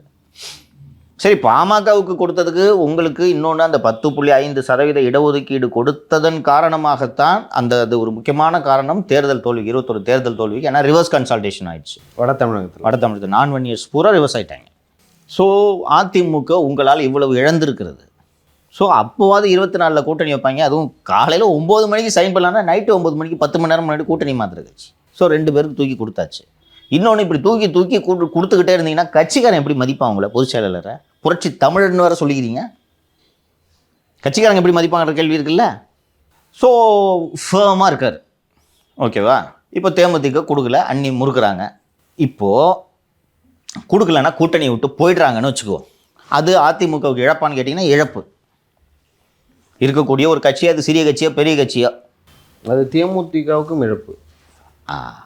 இதுதான் செஸ்ஸு. நான் சொன்னேன்னா இப்போ நீங்கள் எப்படி இதை ஒர்க் அவுட் பண்ணணும்னா, தேமுதிகவுக்கு என்ன ஆப்ஷன் இருக்குது இப்போ? விஜய் இன்னும் ஒரு ஆப்ஷன் தான் இருக்குது. இப்போ கொடுக்கல, அவங்க பண்ண முடிஞ்ச ஒரே இது கொடுக்கல, இல்லை கூட்டணி இல்லை போ என்று சொல்வார்கள். எங்கே செல்வார்கள்? அதிகபட்சம் விஜய். திமுக சார். திமுக. சரி, திமுகவுக்கு போகிறாங்க. எத்தனை சீட்டு கொடுப்பாங்க? ஆல்ரெடி நம்ம பேசியிருக்கோம், இடமே இல்லைன்னு. சொல்லுங்க, சுமாராக ஒரு ரஃபாக கணக்கு போடுங்க. அவங்க பர்சன்டேஜுக்கு ஒரு 6 தரதே பெரிய விஷயம் சார். 5 இல்லைனா 6, அதுவே பெரிய விஷயம். 3, அதுக்கு மேலே கிடையாது. சொல்லிட்டாங்களா? அவ்வளோதான் அவங்களுக்கு ஒர்த்து. பதிலுக்கு துட்டு வேணால் தரோம், ரைட்டா? 30 சீட்டுக்கான துட்டை தரோம். சீட்டு 3 தான். உங்கள் ஸ்ட்ரென்த்தும் அவ்வளோதான். அது உங்களுக்கு ஓகே தானே? எது அது ஓகே இல்லை? ஓகே இல்லை. ஏம்மா இந்த வாட்டி 3 சீட்டுனா அடுத்த எலெக்ஷனுக்கு இப்போ அண்ணன் வேல்முருகனுக்கு இப்போ 1 சீட்டு தர்றாங்க உதயசூரியன் சின்னத்தில், இல்லையா? தமுமுகவுக்கு 1 சீட்டு, 2 சீட்டு தராங்க, 3 சீட்டு தராங்க. 3ஆ 2ஆ? இல்லை சார், சரியாக தெரியல. மனிதநேய மக்கள் கட்சி 3 நினைக்கிறேன். 2ஓ 3ஓ தர்றாங்க. எம்பி சீட்டு தராங்களா? வேல்முருகன் எம்பி சீட்டு தராங்களா? இல்லை. அப்போ இப்போ நீங்கள் 3க்கு ஒத்துக்கிட்டிங்கன்னா 29. எல்லாத்தையும் திங்க் பண்ணணும். இப்போ இங்கே இருக்கிறேன்னா 10 சீட்டு கேட்கலாமா? ஆஃபர் பண்ணுவாரா எடப்பாடி? இப்போவும் அவங்க தரேன்னு சொல்ல, இதையும் சொல்லிடுறேன், உங்களுக்கு சீட்டே கிடையாதுன்னு சொல்ல. 26க்கு பிறகு தரேன், 26க்கு பிறகு தரேன். இப்போ கூட்டணி வாங்க. இப்போ கிடையாது, 26க்கு பிறகு உண்டு, கொடுத்துருவார், அதையும் சொல்லிடுறேன். இப்போ 10 சீட்டு தரேன். 10 அரௌண்ட் நம்ம டீசன்ட் நம்பர்ஸ். இப்போது கொடுக்க முடியாதுன்னு சொல்லிட்டாங்கன்னா அவங்களுக்கு என்ன ஆப்ஷன்? திமுகவில் 3. சரி, அடுத்த ஆப்ஷனு தாவேக்கா. தாவேக்கு போய் அதிகார பதிர்வை நோக்கி சொல்லுவாங்க. அதிகார பகிர்வை நோக்கி அங்கே எவ்வளோ வேணும்னு எடுத்துக்கன்னு சொல்லுவாங்க. எவ்வளோ எடுத்துக்கோ, அள்ளிக்கோ, எவ்வளோ எடுத்துக்கோ சொல்ல மாட்டேன், அள்ளிக்கோன்னு. இந்தாங்க எவ்வளோ வேணுமோ நீங்கள் எடுத்துக்கிட்டு மீதி வச்சுட்டு போங்கன்னு சொல்லுவாங்க, ரைட்டா? என்ன செலவுக்கு? ஆதவர்ஜன் இருக்காரு, அவர் செலவுக்கே அவரே சபரீசன் கிட்ட தான் வாங்கிட்டு இருக்காரு போல. செலவுக்கு ஒரு டீலுனா எல்லாம் சேர்ந்தது தான் டீலு, இல்லையா? திமுகவில் 3 சீட்டு கொடுத்துட்டு 10 சீட்டுக்கான காசு கொடுப்பாங்க. தாவேக்கல்ல 30 சீட்டு தரோம், நீங்கள் ஒரு 10 சீட்டுக்கு செலவு பண்ணுங்கன்னு வாங்க, கரெக்டா? அந்நியார் எங்கே செல்வார்? இப்போ என்ன ஆப்ஷன் தேமுதிகக்கு? இவனுக்கு 10 சீட்டு தரேன், செலவுக்கு துட்டை தரேன். இப்போ என்ன முடிவு எடுப்பாங்க அவங்க? அதிமுக தான் பெஸ்ட் ஆப்ஷன். செக்மேட்டா? இதுதான் பாலிடிக்ஸ். அதையும் மீறி எனக்கு வந்து இந்த வெறும் 3 சீட்டு கிடைச்சா கூட பரவாயில்ல, உன் கூட வரமாட்டேன்ட்டு அவங்க முடிவெடுக்கிறதுக்கான வாய்ப்பு இருக்குது. That's a risk. Edappadi has to take that risk. புரியுங்களா? அந்த ரிஸ்க் நீங்கள் எடுத்தாகணும். இந்த ரிஸ்க்கை தான் அமித்ஷா போய் சந்திச்சப்போ டெல்லியில் எடுத்தார். புரியுதா? இந்த தம்பி பால் பாக்கெட் தம்பி வரும் வரும் வரும் வரும்ன்ட்டு நீங்கள் டிசம்பர் வரைக்கும் காத்திருக்க முடியுமாப்பா? முடியாது. இப்போ நான் ஏற்கனவே சொன்ன மாதிரி இப்போ 2.5 டிசம்பரில் 4 நான் 4 நீங்கள் 1 வருஷம் சிஎம் அப்படின்னு சொல்ல மாட்டாருன்னு என்ன கேரண்டி? அதை நம்பிட்டு நீங்கள் இருக்க முடியுமா? ஸோ பிஜேபியோட கூட்டணின்றது ஒரு Gamble. That's a chess move, but that's a good move. டீட்டெயிலாக நம்ம பேசியிருக்கோம். அது நல்ல மூவா? இன்றைக்கி யுவர் காலிங் தி ஷார்ட்ஸ். அதுபடி தான் நீங்கள் இந்த ஒரு சுதீஷுக்கெலாம் போய் பார்த்தாரு. சுதீஷ் சொல்லி இதைத்தான் சொல்லியிருப்பார். எனக்கு ஸ்பெசிஃபிக்காக எனக்கு இன்புட்ஸ் வரல, பட் இதைத்தான் சொல்லியிருப்பார். 26ல் தரேன், சைன் பண்ணுங்கள். இதுதான் நடந்தது. அந்த பள்ளி மாணவர்களுக்கு அதிக மதிப்பெண் எடுத்த மாணவர்களுக்கு விஜய் அவர்கள் பேசினார். அதன் பிறகு வந்து ஒரு வீடியோ ஒன்று சமூக வலைதளங்களில் ரிலீஸ் ஆனது. அதாவது ஆதவர்ஜனும் ஆனந்த் அவர்களும் வந்து பேசிட்டு போகிற மாதிரி. அது அங்கே நடந்தது அது? ஆமாம், அது முடிஞ்சு அப்படியே வெளில பேசிட்டு வர மாதிரி. ஏன்னா அங்கே தான் இருந்தாங்க 2 பேரும். ஓகேங்களா? அது அங்கே நடந்து தான். அதுக்கு முன்னாடி ஒரு விஷயம் கேட்டிருந்தோம். நேற்று நம்ம சொன்னோம், நீட் மட்டுமே உலகம் அல்லன்ட்டு விஜய் பேசினார்ல.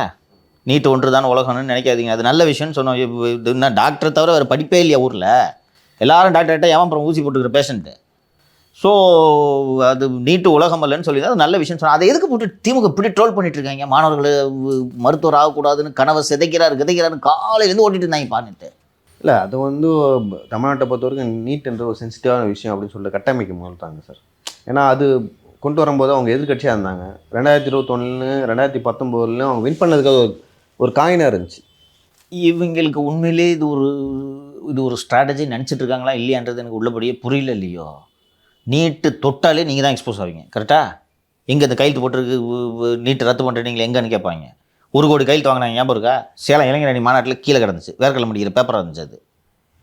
அப்படி இருக்கும்போது இது என்ன தப்பு விஜய் சொல்கிறதுல நான் கேட்குறேன். எல்லாரும் டாக்டரா? வேறு சமூகத்தில் மருத்துவர்களை தவிர வேறு சமூகத்துக்கு யாருமே ஒரு பங்களிக்க முடியாதா? பிஜேபி நீட்டை எடுத்துகிட்டு வந்துச்சு. ஸோ ஏழை மாணவர்கள் அதனால் பாதிக்கப்படுறாங்க. ஆனால் நீங்களும் அதே லைன் எடுக்கிறீங்க அப்படின்றது தான். பொதுவாகவே நீட்டை பற்றி யாராவது இப்படி சொன்னாலே திமுகவோட டிஃபென்ஸ் அதுதான். டாக்டர் ஆகணுன்றது உனக்கு பிடிக்கல. ஏழை மாணவர்கள் டாக்டர் சரிம்மா. பிடிக்கல. நமது நிகழ்ச்சியில் திரு சிங்கை அவர்கள் சொன்னார், அரசு பள்ளி மாணவர்களுக்கு 7.5% இடஒதுக்கீடு அண்ணா திராவிட முன்னேற்ற கழக அரசு கொண்டு வந்தது. 100 சீட்டு இருக்குன்னா 7 சீட்டு கவர்மெண்ட்டுக்கு போகுது. ரைட்டா? இப்போ இந்த சீட்டை 200 சீட்டு ஆக்குனீங்கன்னா 14 பேர் போவானா? அதற்கு நீங்கள் குறைந்தது மருத்துவக் கல்லூரிகளை அதிகரிக்க வேண்டுமா? அதுக்கு என்ன நடவடிக்கை எடுத்தீங்க 4 வருஷம்? அதை செஞ்சால் ஒரு ப்ராக்டிக்கல் இம்ப்ரூவ்மெண்ட்டாக இருந்திருக்குமா? நீங்கள் மருத்துவக் கல்லூரிக்கு உட்கட்டமைப்பு வசதி இல்லாமல் நான் அங்கீகாரத்தை ரத்து பண்ண வந்துட்டு நேஷனல் மெடிக்கல் கமிஷன் கேட்குற லெவலுக்கு தான் நீங்கள் உங்களோட சுகாதாரத்துறை இருக்குது. இது எந்த வகையில் நீங்கள் இன்னுமா நீங்கள் சொல்லுங்கள் மாலதி, இன்னுமா நீட்டில் இவங்க அம்பலப்படல மக்கள் இவங்க சொல்கிறத நம்பிக்கிட்டு இருக்காங்கன்னு நினைக்கிறீங்க? நீங்கள் எலெக்ஷனுக்கு முன்னாடி அனிதாவுக்காக கண்ணுலாம் கசைக்குன்னு ஏதோ உருட்டுனீங்க, ஓகே. இப்போது அது ஒரு பேசியிருந்தார். அது வந்து அண்ணாமலை நினச்சா ஒரு 10-15 கட்சி வச்சுக்கிட்டு கூட்டினார். எடப்பாடி கிட்ட அவன் அந்த மாதிரி அப்படி அவர் பேசலை. அவர் பேசிகிட்டு இருக்கும்போது அவருக்கே தெரியாமல் எடுத்து யாரோ தெரியாமல் இதை சொல்லுங்க இல்லையோ, இது வந்து அவருக்கு தெரியாமல் எடுக்கப்பட்டது என்று நீங்கள் நினைக்கிறீர்களா? சார், கட்சியோட பொதுச் செயலாளர் வந்து விஜயானந்த் அவர்கள், இவர் வந்து 2 பேரும் முக்கியமான ஆட்கள். ஆமாம், ஓகேவா? அப்படி இருக்கும்பொழுது இந்த மாதிரியான ஒரு கான்டென்ட்டை வந்து பேசிக்கிட்டு ஒருத்தர் முன்னாடி வீடியோ எடுத்தானா நீங்கள் எப்படி பார்ப்பீங்க? இப்போ நாம் 2 பேருமே ஓடணும், எடுக்காத வீடியோ. அப்போ எடுத்த ஆள் உனக்கு முன்னாடி தானே போயின்னுக்கிறான், உனக்கு தெரியும்ல. இன்னொன்று, இந்த ஒலி அதில் பதிவாகுன்றது உங்களுக்கு தெரியும். எடுக்கிறாங்க அது. இன்னொன்று, ஆதவும் புஷியானந்தும் பேசிட்டு இருக்கும்போது ரகசியமாக டேபிள் கீழே பதிவு செய்த ஒரு வீடியோ கிடையாது, அது ரகசிய கேமராவும் கிடையாது.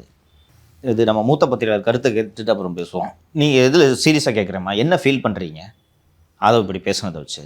நம்மளும் டெய்லி வந்து மைக் தான் போட்டுட்ருக்கோன்ற அடிப்படையில் நம்மளுக்கு தெரியும், அதெல்லாம் நம்ம ரொம்ப சென்சிபிளாக இருப்போம். இங்கேருந்து நம்ம எழுந்து போய் அவங்க வேற யார்ட்டையாவது பேசுகிறோம், இல்லை ஃபோனில் பேசுகிறோன்னா உடனே இதை கழட்டி வச்சுட்டு தான் போவோம். ஸோ அப்படி இருக்கும்போது இல்லை, தெரிஞ்சே இதை பதிவு செய்கிறாருன்னு வச்சுக்குவோமா, அப்படி தான் புரிஞ்சுக்க முடியும் இல்லையா? தெரியாமல் பதிவு பண்ண மாதிரிலாம் இல்லை, தெரிஞ்சே இதை ரெக்கார்ட் பண்ணிட்டு சொல்லிட்டு தான் திரு ஆதவ் அவர்கள் பேசுனதை நான் புரிந்து கொள்கிறேன். என்ன நோக்கமாக இருக்க முடியும் இப்படி பேசியதற்கு? திரு பழனிசாமி அவர்களுக்கு யாரும் கூட்டணிக்கு வரலப்பா, உங்ககிட்ட யார்ப்பா வந்தா? நீ பேசலாம். அதெல்லாம் பழனிசாமியாவது கூட்டணி ஆச்சுன்னு இது வரைக்கும் வாயை திறந்து பேசல. நீங்கள் கூட்டணி ஆச்சு அதிகாரத்தில் பங்குன்னு கூக்குரல் இட்டுக்கிட்டு சந்தையில் வச்சு ஏலம் போட்டுக்கிட்டு இருக்கீங்க, கூவி வைக்கிறாங்க. திமுகவில் அதிருப்தியில் இருக்கக்கூடிய கட்சிகள் கூட உங்களோட வரவில்லையே.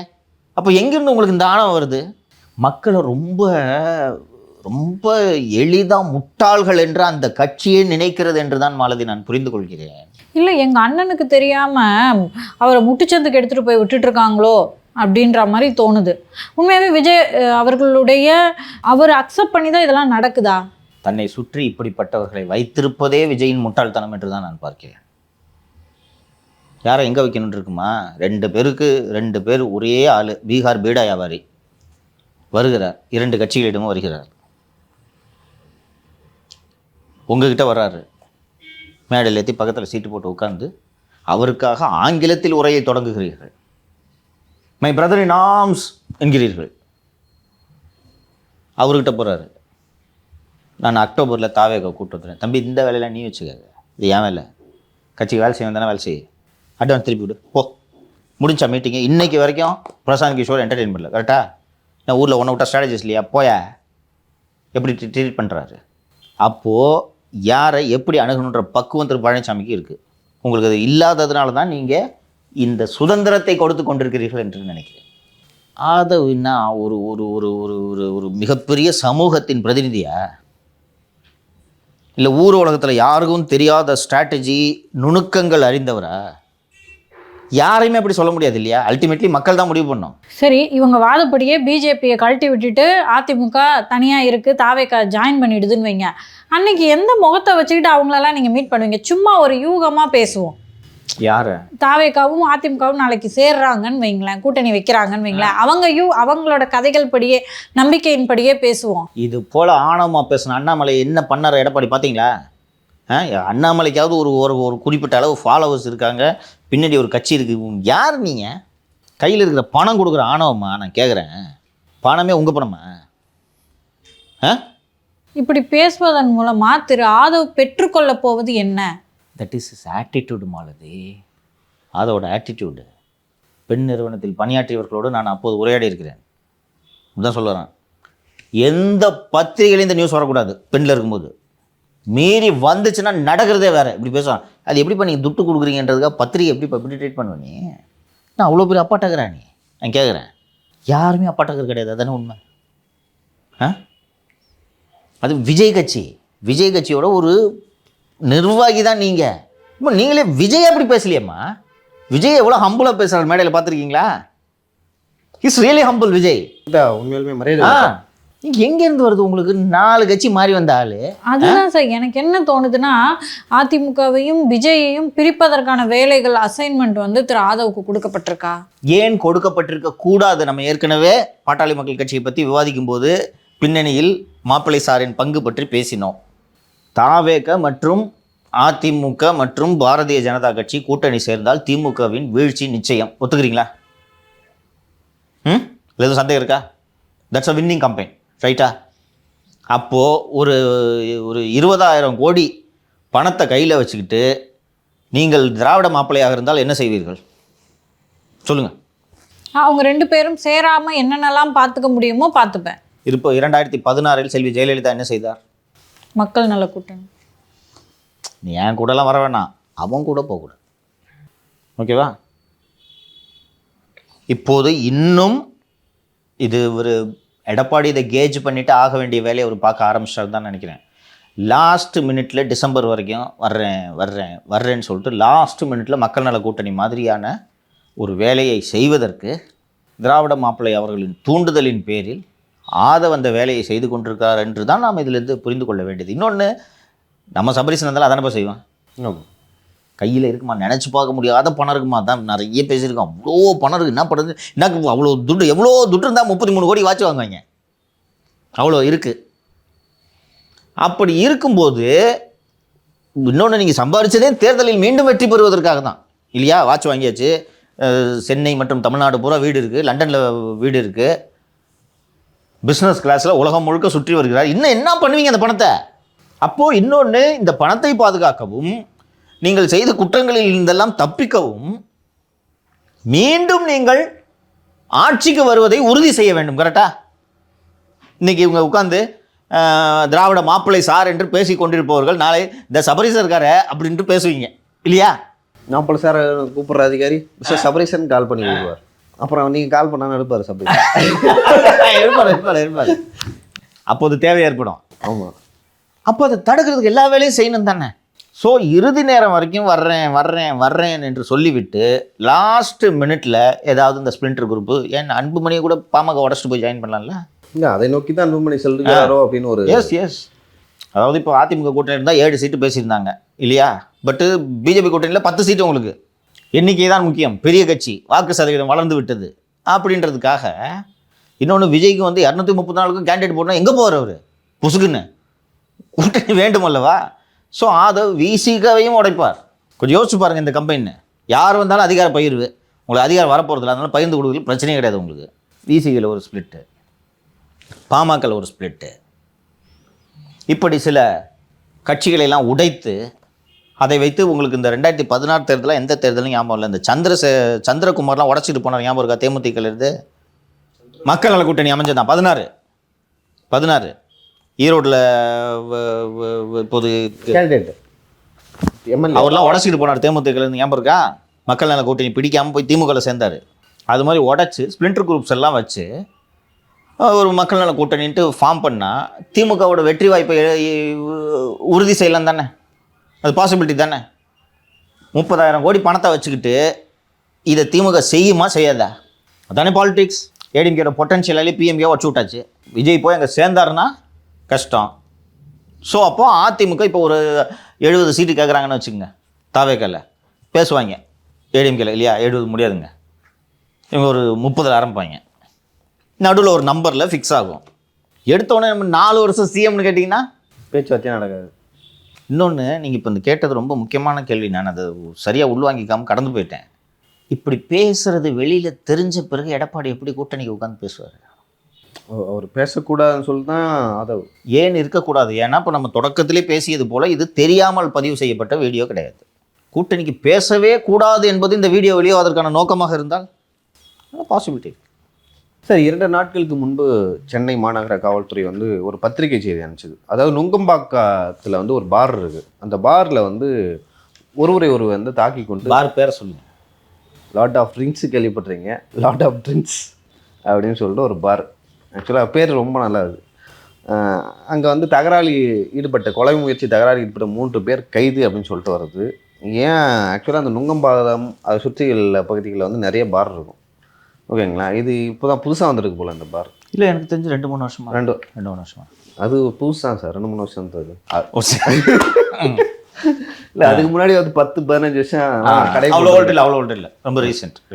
சரி, ஓகே. திமுக ஆட்சி வந்து தொடங்கப்பட்ட இந்த பல்வேறு பார்கள், திமுக ஆட்சி வந்த பிறகு தான் இந்த பார்களோட எண்ணிக்கை அதிகரிச்சது. அதில் இது ஒரு பார். கோயம்புத்தூரில் இந்த பார் ஒன்று இருக்குன்னு நினைக்கிறேன். நான் பார்த்த மாதிரி ஒரு ஞாபகம். ஸோ என்ன நடந்துச்சு இந்த பாரில்? ஏன் வந்து கைது 3 பேர்? யார் யார் இதில் சம்மந்தப்பட்டிருக்காங்க? சென்னை நகரில் ஏற்கனவே இதே போல் ஒரு முறை தகராறு நடந்து மண்டை உடைந்து காவல் நிலையத்தில் இதில் நுங்கம்பாக்கத்தில் எங்கேயோ இருக்கக்கூடிய இதில் ரேடியோ காஃபேவா? ரேடியோ ரூம் அது பழசு ரேடியோ. நீங்கள் சொல்கிறது 2020 வர்றேன் நான். அதுக்கும் இதுக்கும் தொடர்பு இருக்குது, வர்றேன் நான். சென்னையில் ரெகுலராக அந்த சண்டை நடக்குதுன்றாங்க. இது பெரிய அளவில் எடுத்து பாட்டிலாம் எடுத்து உடச்சி கிழித்து ரத்தப்போக்கு அதிகமானதுனால கொலை முயற்சி வழக்கெல்லாம் போட்டிருக்காங்க. ரெகுலராக அந்த சண்டை நடக்குதான். குடிச்சிட்டு மதுபோதை ஆகிடுது. வெள்ளிக்கிழமை மற்றும் சனிக்கிழமைகள் இரவுகளில் தமிழ் பாட்டு டிஜே வச்சு சாங்ஸ் போடுறாங்க. இதில் எந்த பாட்டு போடுறதுன்னு டான்ஸ் ஆடும்போது இதில் சண்டை வந்து ரெகுலராக சண்டை நடக்குது. பெண்கள் செல்கிறார்கள், இளம்பெண்கள் செல்கிறார்கள். அப்போ போய் குடிச்சிட்டு மேலே விழுந்துருவாங்க, பொம்பளை பிள்ளைங்க மேலே. அப்போ கூட போகிறோம், சும்மா போனால் இது ரொட்டீனாக நடந்துகிட்டு இருக்கு. இந்த வழக்கில் கைது செய்யப்பட்ட 2 நேற்று பூரா டிஎம்கே ஐடிவிங் இதை எடுத்து பரப்பிக்கிட்டு இருந்தாங்க. இந்த வழக்கில் கைது செய்யப்பட்ட 2 முக்கியமானவர்கள். அதற்கு பிறகு நடந்த காவல்துறை விசாரணை குறித்து சொல்கிறேன். இல்லை, 2 குரூப் சண்டை போட்டுக்குது, அடிச்சு மண்டை உடச்சிக்கிறாங்க. மண்டை உடைத்து கொண்ட பிறகு இது அந்த லார்ட் ஆஃப் த ட்ரிங்க்ஸ் மேலாளரே காவல் நிலையத்தில் புகார் தெரிவிக்கிறார். போலீஸ் ஸ்டேஷனுக்கு போய் ஒருத்தன் கட்ட பஞ்சாயத்து பண்ணுறான். அவர் தான் அந்த அஜய் வாண்டையார். அஜய் வாண்டையார் என்றதும் டெல்டா மாவட்டத்தில் இருக்கக்கூடிய வாண்டையார் குடும்பத்தை சேர்ந்த ஒரு பெரிய பண்ணையார்லாம் நினச்சிங்கன்னா அது மாதிரிலாம் இல்லை. இவன் ஒரு சாதாரண இரிடியம் வைக்கிற குரூப். இவன் இந்த Ajay Vandayar iridium, rice pulling, iridium, Sathuranga Vettai அப்படி சொன்னால் தான் தெரியும். Iridium group. எனக்கு வேலையே டபுள் டாக்குமெண்ட். என்னன்னு தெரியும்ல? நம்ம தான் பண்ணோமே. சூப்பர். கிழக்கு கடற்கரை சாலை முழுக்க இந்த டபுள் டாக்குமெண்ட்ஸ் நிறைய நடக்கும். என்னென்னா 70களில் போடப்பட்ட லே அவுட்டு, 70களில் அந்த நிலங்களை வாங்கியவர்கள் வெளிநாடு வாழ் இந்தியர்கள், குறிப்பாக மலேசியா, சிங்கப்பூரை சேர்ந்த தமிழர்கள் வாங்கினாங்க. அவர்களோட வாரிசுகளுக்கு இங்கே நிலம் இருக்குன்றதே தெரியாது. யார் யார் லேண்டு வாங்கினாங்கன்றது இந்த டீட்டெயில்ஸு அங்கே லே அவுட்டு போட்ட விஜிபி மற்றும் இன்னொரு குடும்பத்திற்கு மட்டுமே தெரியும், யாருக்குமே தெரியாது. ஸோ காலியாக இருக்கிற இடத்துக்கெல்லாம் போயிட்டு நம்ம டிஸ்கஸ் பண்ணது போல் இந்த லேண்ட் டாக்குமெண்ட்லாம் சொல்லி இந்த வேலையை முழுநேர தொழிலாக செய்து கொண்டிருப்பவர் தான் இந்த அஜய் வாண்டையார். கூட பிரசாத் என்பவர் ஒரு கைதாகிருப்பார் பாருங்க. ஆமாம், பிரசாத். அதிமுக ஐடிவிங்கோட மாநில துணை செயலாளர். அந்த பிரசாத்தோட ஸ்பெஷாலிட்டி என்னன்னு கேட்டிங்கன்னா, அரசு வேலை வாங்கி தருவதாக மோசடி செய்வது தான் பிரசாத்தின் முழு நேர வேலை. இந்த அஜய் வாண்டியா, நீங்கள் ஏற்கனவே ரேடியோ ரூமில் தகராறு நடந்துச்சுன்னு சொன்னீங்க. 2020ஆம் ஆண்டில் சென்னை ரேடியோ ரூமில் அப்போது எம்எல்ஏவாக இருந்தார் என்று நினைக்கிறேன் திரு கருணாஸ். அவரது நண்பர்களோடு போய் பாட்டிலாம் போய் பண்ணிட்டு இருக்கும்போது ஒரு ஃபுட்டேஜ் ஞாபகம் இருக்கா? பியர் ஜக் எடுத்து பக்கத்தில் இருக்கிற தலையில் போட்டு டம்முன்னு உடைப்பான். ரேடியோ ரூமோட சிசிடிவி ஃபுட்டேஜ் அது. அந்த தகராறில் இருந்து கைதாகலை அந்த அஜய் வாண்டையார். 2020னா 5 வருஷம் ஆகுது. இதே வேலை இந்த அஜய் வாண்டையார். இந்த அஜய் வாண்டையார் ஏப்ரல் 22இல் தமிழக முதல்வர் துபாய் சென்றபோது முதல்வரோடு துபாய்க்கு சென்றவர். திரு ஸ்டாலின் அவர்களோட அந்த அளவுக்கு இன்ஃப்ளூயன்ஸ் ஆனாங்க சார். கூட்டம் சேர்ந்துக்கிட்டு சுற்ற வேண்டியதான். யார் இவருக்கு பின்புலம் என்று சொல்கிறேன் உங்களுக்கு தெரியும். இவரது பின்னணியில் இருப்பவர் திரு அஜய் வாண்டியார் அவர்களோட வேலையே இந்த டபுள் டாக்குமெண்ட்னு சொல்லிட்டேன்ல, கட்ட பஞ்சாயத்து மிரட்டுறது. யார் தெரியுமா என்று செய்வது. ஆனா நான் வந்து அதிமுகவை சேர்ந்த ஒரு கைது தான் சார் பார்த்தேன். வரமா இல்ல ஸ்டாலினோட இருந்தாருன்னு சொல்றீங்க. அதெல்லாம் தெரிய வேண்டும். குறிப்பாக அண்ணா திராவிட முன்னேற்ற கழகத்தின் பொதுச் செயலாளர் திரு பழனிசாமி அவர்கள் இதையெல்லாம் தெரிந்து கொள்ள வேண்டும்ன்றதுக்கு தான் நம்ம தான் சொல்கிறோம். ஒரு பெரிய கட்சி ஒவ்வொருத்தனா வருவான், கவனமாக இருக்கணும், அவர் ஏமாற்றி விடுவார்கள். ஸோ இவர் அங்கே அந்த ஏப்ரல் 22 இதுக்கு போகிறாரு. 2 ஆண்டுகளுக்கு முன்பு இவரது திருமணம் நடக்கிறது. இவரது திருமணமே அன்பில் மகேஷ் தலைமையில் தான் நடக்கிறது. அவர் அன்பில் மகேஷும் வாலாடி கார்த்தியும் இருக்கக்கூடிய அந்த புகைப்படம் போடுங்க நீங்கள். திமுகவில் அதான் சிஎம்மோட துபாய்க்கு போய் சிஎம் பக்கத்தில் சிஎம் நடந்து போகும்போது பின்னாடி இருக்கார். சிஎம்மோட துபாய்க்கு போகிறாருன்னா எந்த அளவுக்கு திமுகவோடு நெருக்கம். கல்யாணத்துக்குமே அன்பில் மகேஷ் தலைமையில் நடக்குது. நேற்று இந்த சம்பவம் நடக்கும்போது ஜெர்மனியிலிருந்து வாலாடி கார்த்தியும் அன்பில் மகேஷும் திருச்சி டிஐஜி வருண்குமாரை அழைத்து இவரை எப்படியாவது ரிமாண்ட் செய்யாமல் காப்பாற்றுங்கள் என்று கேட்டு, இது அருண் என்ன ரீசன் தெரியல, தூக்கி அதை பிடிச்சி உள்ளே போடு, ரவுடி பையனா தூக்கி உள்ளே போடு என்று சரியாக நடவடிக்கை எடுத்திருக்கிறார். அப்போது வருண் சொன்னது, இவரை நீங்கள் ரிமாண்ட் பண்ணிட்டீங்கன்னா கட்சியை விட்டு நீக்கிடுவாங்க, இனிமேல் யாரையும் நம்ம ஏடிஎம்கே உள்ள அனுப்ப முடியாது, இந்த வார்த்தையை பயன்படுத்தி தான் பேசியிருக்கிறார். ஸோ ஒரு திமுகவோட இவருக்கு இருக்கக்கூடிய நெருக்கம் எல்லாத்தையும் நான் சொல்லிட்டேன். இதை மீறி இங்கே உள்ளே அனுப்புகிறான்னா, இன்னொன்று ராயப்பேட்டை அலுவலகத்திலையோ கட்சி அலுவலகத்திலையோ வேறு ஏதோ ஒரு அலுவலகத்திலையோ பழனிசாமி பக்கத்துலேயே நின்றுருக்கார் அந்த அஜய் வாண்டியார். எதுக்குன்னா, நான் ஏற்கனவே பல முறை சொல்லியிருக்கேன், உள்ளெல்லாம் இன்ஃபில்ட்ரேட் பண்ணுறாங்கன்னா, இன்னொன்று அரசியல் அவங்க வேலை, என்ன நடக்கிறது என்ற தகவல்கள் உடனுக்குடன் அவர்களுக்கு தெரிய வேண்டும். இந்த சூழ்நிலையில் திமுக கூட இவர் இவ்வளோ நெருக்கமாக இருக்கும்போது, நான் ஏற்கனவே இந்த மனோஜ் என்பவரை பற்றி சொல்லியிருக்கேன். 5th ஆங்கிள் ஸ்டுடியோஸு அண்டு வர்ணமாலான்ற அந்த ஒரு ஈவெண்ட் மேனேஜ்மெண்ட் நிறுவனத்தை நடத்தி வருகிறார் என்று மதுரையில் நடந்த அண்ணா திராவிட முன்னேற்ற கழக மாநாட்டுக்கு ஒட்டுமொத்த ஈவெண்ட் மேனேஜ்மெண்ட்டையும் செஞ்சது இந்த மனோஜ் தான். இந்த மனோஜ் மூலமாக இவர் உள்ளே வருகிறார். உள்ளே வந்து இவர் கொண்டு போய் எடுப்பில் மாநில அணி நிர்வாகியாக தான் ரொம்ப முக்கியம். ஒரு 6 மாதங்களுக்கு முன்பாக அண்ணா திராவிட முன்னேற்ற கழகத்தில் இளம் விளையாட்டு வீரர்கள் பாசறை அணி என்று ஒரு அணி உருவாக்கப்படுகிறது. அதோட மாநில நிர்வாகி அவர். இப்போ எல்லா இடத்துலையும் ஸ்டேஷனில் கட்ட பஞ்சாயத்து பண்ணுறதுலேருந்து எல்லா இடத்துலையும் சொல்கிறது, ஏடிஎம்கேல நான் ஸ்டேட் ஆஃபீஸ் வேறு, கட்சியில் வண்டியில் அதிமுக கொடி, வீட்டில் எப்போ ஒரு 5 வண்டி இருக்கும், எந்த வண்டிக்கும் ஆர்சி புக் இருக்காது. ஈசிஆரில் ஒரு குடியிருக்கிற வீடு இவரும் ஆருத்ரா வழக்கில் சிக்கிய ஆர்கே சுரேஷும் சேர்ந்து எடுத்த வீடு. நேற்று நேற்று இல்லை 2-3 நாட்களுக்கு முன்பு இந்த சம்பவங்கள்லாம் நடந்தோன்னே இந்த பத்திரிகை குறிப்பு 29 வந்திருக்கிறது. அதுக்கு முன்னாடி இவங்களை ரிமாண்டு பண்ணுறதுக்கு முன்னாடி காவல்துறை இவர்கள் வீடுகளில், இந்த பிரசாத் என்பவர் வீட்டிலும் இந்த அஜய் வாண்டையார் வீட்டிலையும் போய் காவல்துறை சோதனை செய்த போது 2 வீட்டிலையும் போலி நியமன உத்தரவுகள், அரசு அப்பாயின்மெண்ட் ஆர்டர்ஸ் இருக்கும்ல, போலி நியமன உத்தரவுகள், போலி பத்திரங்கள், இவை அத்தனையும் காவல்துறையால் பறிமுதல் செய்யப்பட்டிருக்கின்றன. கவர்மெண்ட் அப்பாயின்மெண்ட் வேலைக்கு. இப்போது அண்ணா திராவிட முன்னேற்ற கழகத்தின் நிர்வாகி என்பதால் தான் நான் போய் பணம் கொடுப்பேன். புரியுதுங்களா? எனக்கு வந்து கையில் ஒரு 10 லட்ச ரூபா இருக்குது, எப்படியாவது கவர்மெண்ட் வேலை வாங்கிடணும்னு ஆசை.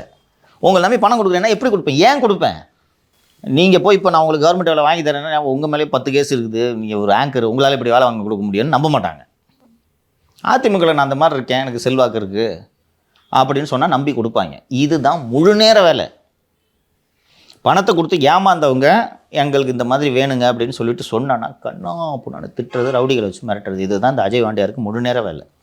இப்போ வந்து திமுக தான் வந்து ஆளும் கட்சியாக இருக்குது. திமுக கூட இவ்வளோ நெருக்கமாக இருந்திருந்தா அவர் எதுக்கு அதிமுகவில் ஜாயின் பண்ணுறாரு சார்? அதுதான் இன்ஃபில்ட்ரேஷன்.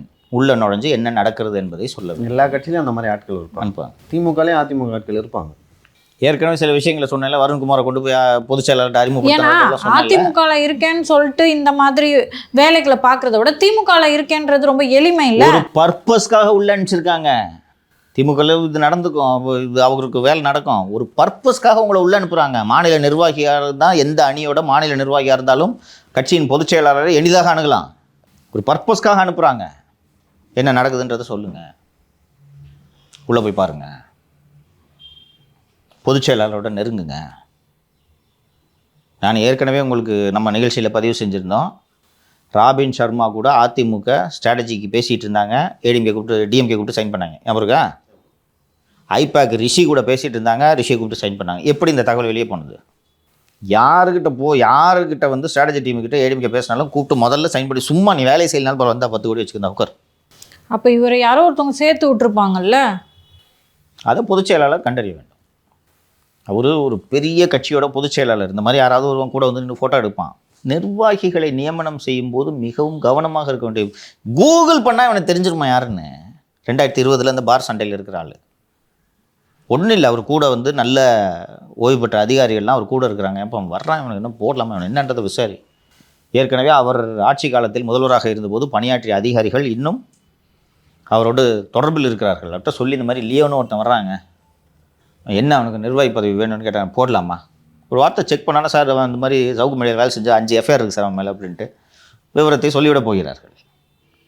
உங்கள் இது வெறுமனே ஒரு தனிநபர் சம்பந்தப்பட்ட விஷயம் அல்ல, உங்களது ஆளுமை சம்பந்தப்பட்ட விஷயம். ஒரு அண்ணா திராவிட முன்னேற்ற கழகம் என்ற பெரிய இயக்கம் சம்பந்தப்பட்ட விஷயம். அந்த இமேஜ் ரொம்ப முக்கியம் இல்லை. இதுக்கு நீங்கள் இடம் கொடுத்துட்டீங்கல்ல. அதிமுக நிர்வாகி கட்ட பஞ்சாயத்து செய்து கைது வந்துச்சா நியூஸ் நேற்று எல்லா மீடியம் பிக்கப் பண்ணி போட்டுச்சா. கூட வந்து இந்த மாதிரி எதுவும் ஒரு கூட ஃபோட்டோ எடுத்துக்கிறதுக்கு நான் அதை சொல்ல மாட்டேம்மா. வதந்து வந்து 10 பேர் நிற்பாங்க, அதெல்லாம் ஒரு கட்சியோட பொதுச் செயலாளர் நம்ம இது யாருப்பா ஃபோட்டோ எடுக்கிறதுலாம் பார்த்துட்டு இருக்க முடியாது. ஒரு அணியோட மாநில நிர்வாகியாக போடும்போது நீங்கள் யார் என்னென்னா அவன் ஜாதகத்தை விசாரிக்கணுமா வேணாமா. பிஜேபி விமர்சனம் சொன்ன ஞாபகம் இருக்கா? ஆர்கே சுரேஷ் என்ற நபர் வந்து போய் பண்ணப்போ எப்படி இவருக்கு நீங்கள் கொடுத்தீங்க. இன்னும் சில ஹிஸ்ட்ரி ஷீட்டர்ஸ் ரவுடி எலிமெண்ட்ஸ் எல்லாம் வந்து சொன்னோம்ல. உங்கள் கட்சிக்காரன்ட்டு நீ உனக்கு எந்த சொந்த ஊர் பாண்டியாரா, அந்த மாவட்டக்காரனை கேட்டு இவன் யாருன்ட்டு ஒரு முன்னாள் அமைச்சர் திரு காமராஜர் கேட்டால் விசாரிச்சு சொல்ல போகிறாங்க. எல்லா கட்சியிலையும் இருக்கிற அந்த பசங்க பெரிய இடத்து பிள்ளைங்க இருப்பாங்க, அவங்க கூட எல்லாம் ரவுடிசம் பண்ணிக்கிட்டு இந்த பாரில் போய் சுற்றுறது. இன்னொன்று எங்கே போய் எந்த பாரில் குடிச்சாலும் சண்டை இருக்கிறது ரவுடித்தனம். அந்த ரவுடித்தனத்தில் ஈடுபடுவதற்கு உங்களுக்கு எது தைரியம் கொடுக்கறதுனால இந்த கட்சி பதவி என்ற அடையாளம் இல்லையா. இது இல்லைன்னா நீங்கள் பண்ண மாட்டீங்க. அதே போல் இந்த பிரசாத் உங்கள் கட்சியில் துணை செயலாளராக இருக்கக்கூடியவர். யாரு கேட்டாலும் சொல்கிறாங்க பிரசாத்தோட வேலையே அப்பாயின்மெண்ட் ஆர்டர் வாங்கி தரேன், சீட்டிங் பண்ணுறது தான் வேலை, முழு நேர வேலை பிரசாத்துக்கு இதுதான்ட்டு. அப்படி இருக்கும்போது இப்படி புகார்கள் வருதுன்னா சட்டுன்னு விசாரித்து நடவடிக்கை எடுக்கணுமா இல்லையா. இதை உங்கள் எதிரி பயன்படுத்துறதுக்கு நீங்கள் இப்போ அனுமதி கொடுத்துட்டீங்கல்ல. ஸோ இதை பொதுச் செயலாளர் கவனமாக இருக்குவேன். சார் இன்னைக்கு இன்னொரு விஷயம் சார், அதிமுகவில் வந்து தாவேக்கா பற்றி யாரும் பேசக்கூடாதுன்னு சொல்லியிருக்காங்க. மாலதி, அப்படியெல்லாம் எந்த உத்தரவையும் பொதுச் செயலாளர் பிறப்பிக்கவில்லை. 2 நாட்களாக நடந்த அந்த செயற்குழு கூட்டத்தில் நிர்வாகிகளுக்கு எச்சரிக்கை விடுத்திருக்கிறார். பேசக்கூடாதுன்னு இந்த எச்சரிக்கை இல்லை. ஜூன் 15க்குள் பூத் தொடர்பான வேலைகள் அத்தனையும் முடிக்க வேண்டும். பூத்துக்கான பொறுப்பாளர், அந்த மாவட்ட செயலாளர், பூத்து முகவர்கள் 9 பேர், இவர்கள் அடங்கிய புகைப்படம் 15ஆம் தேதிக்குள் இங்கே வந்து சேர வேண்டும். அந்த வேலைகளை முடிக்காதவர்கள் அவர்கள் பெயர் நமதம்மா நாளிதழில் வருகிறதா என்பதை பார்த்து கொள்ளுங்கள். அவ்வளோதான். பேச மாட்டேன் நான். எப்போ எதை கேட்டு நான் செக் பண்ணாலும் லிஸ்ட்டு கரெக்டாக இருக்கணும், கிராஸ் செக் பண்ணுங்கள். இதை நீங்கள் உறுதி செய்து கொள்ளுங்கள் என்று தெளிவாக சொல்லிட்டாரு. விஜய் பற்றிலாம் பேச்சே எடுக்கலை. இன்னொன்று மாலதி, ஜஸ்ட்டு ஒரு காமன் சென்ஸோடு சிந்திச்சு பாருங்கள்.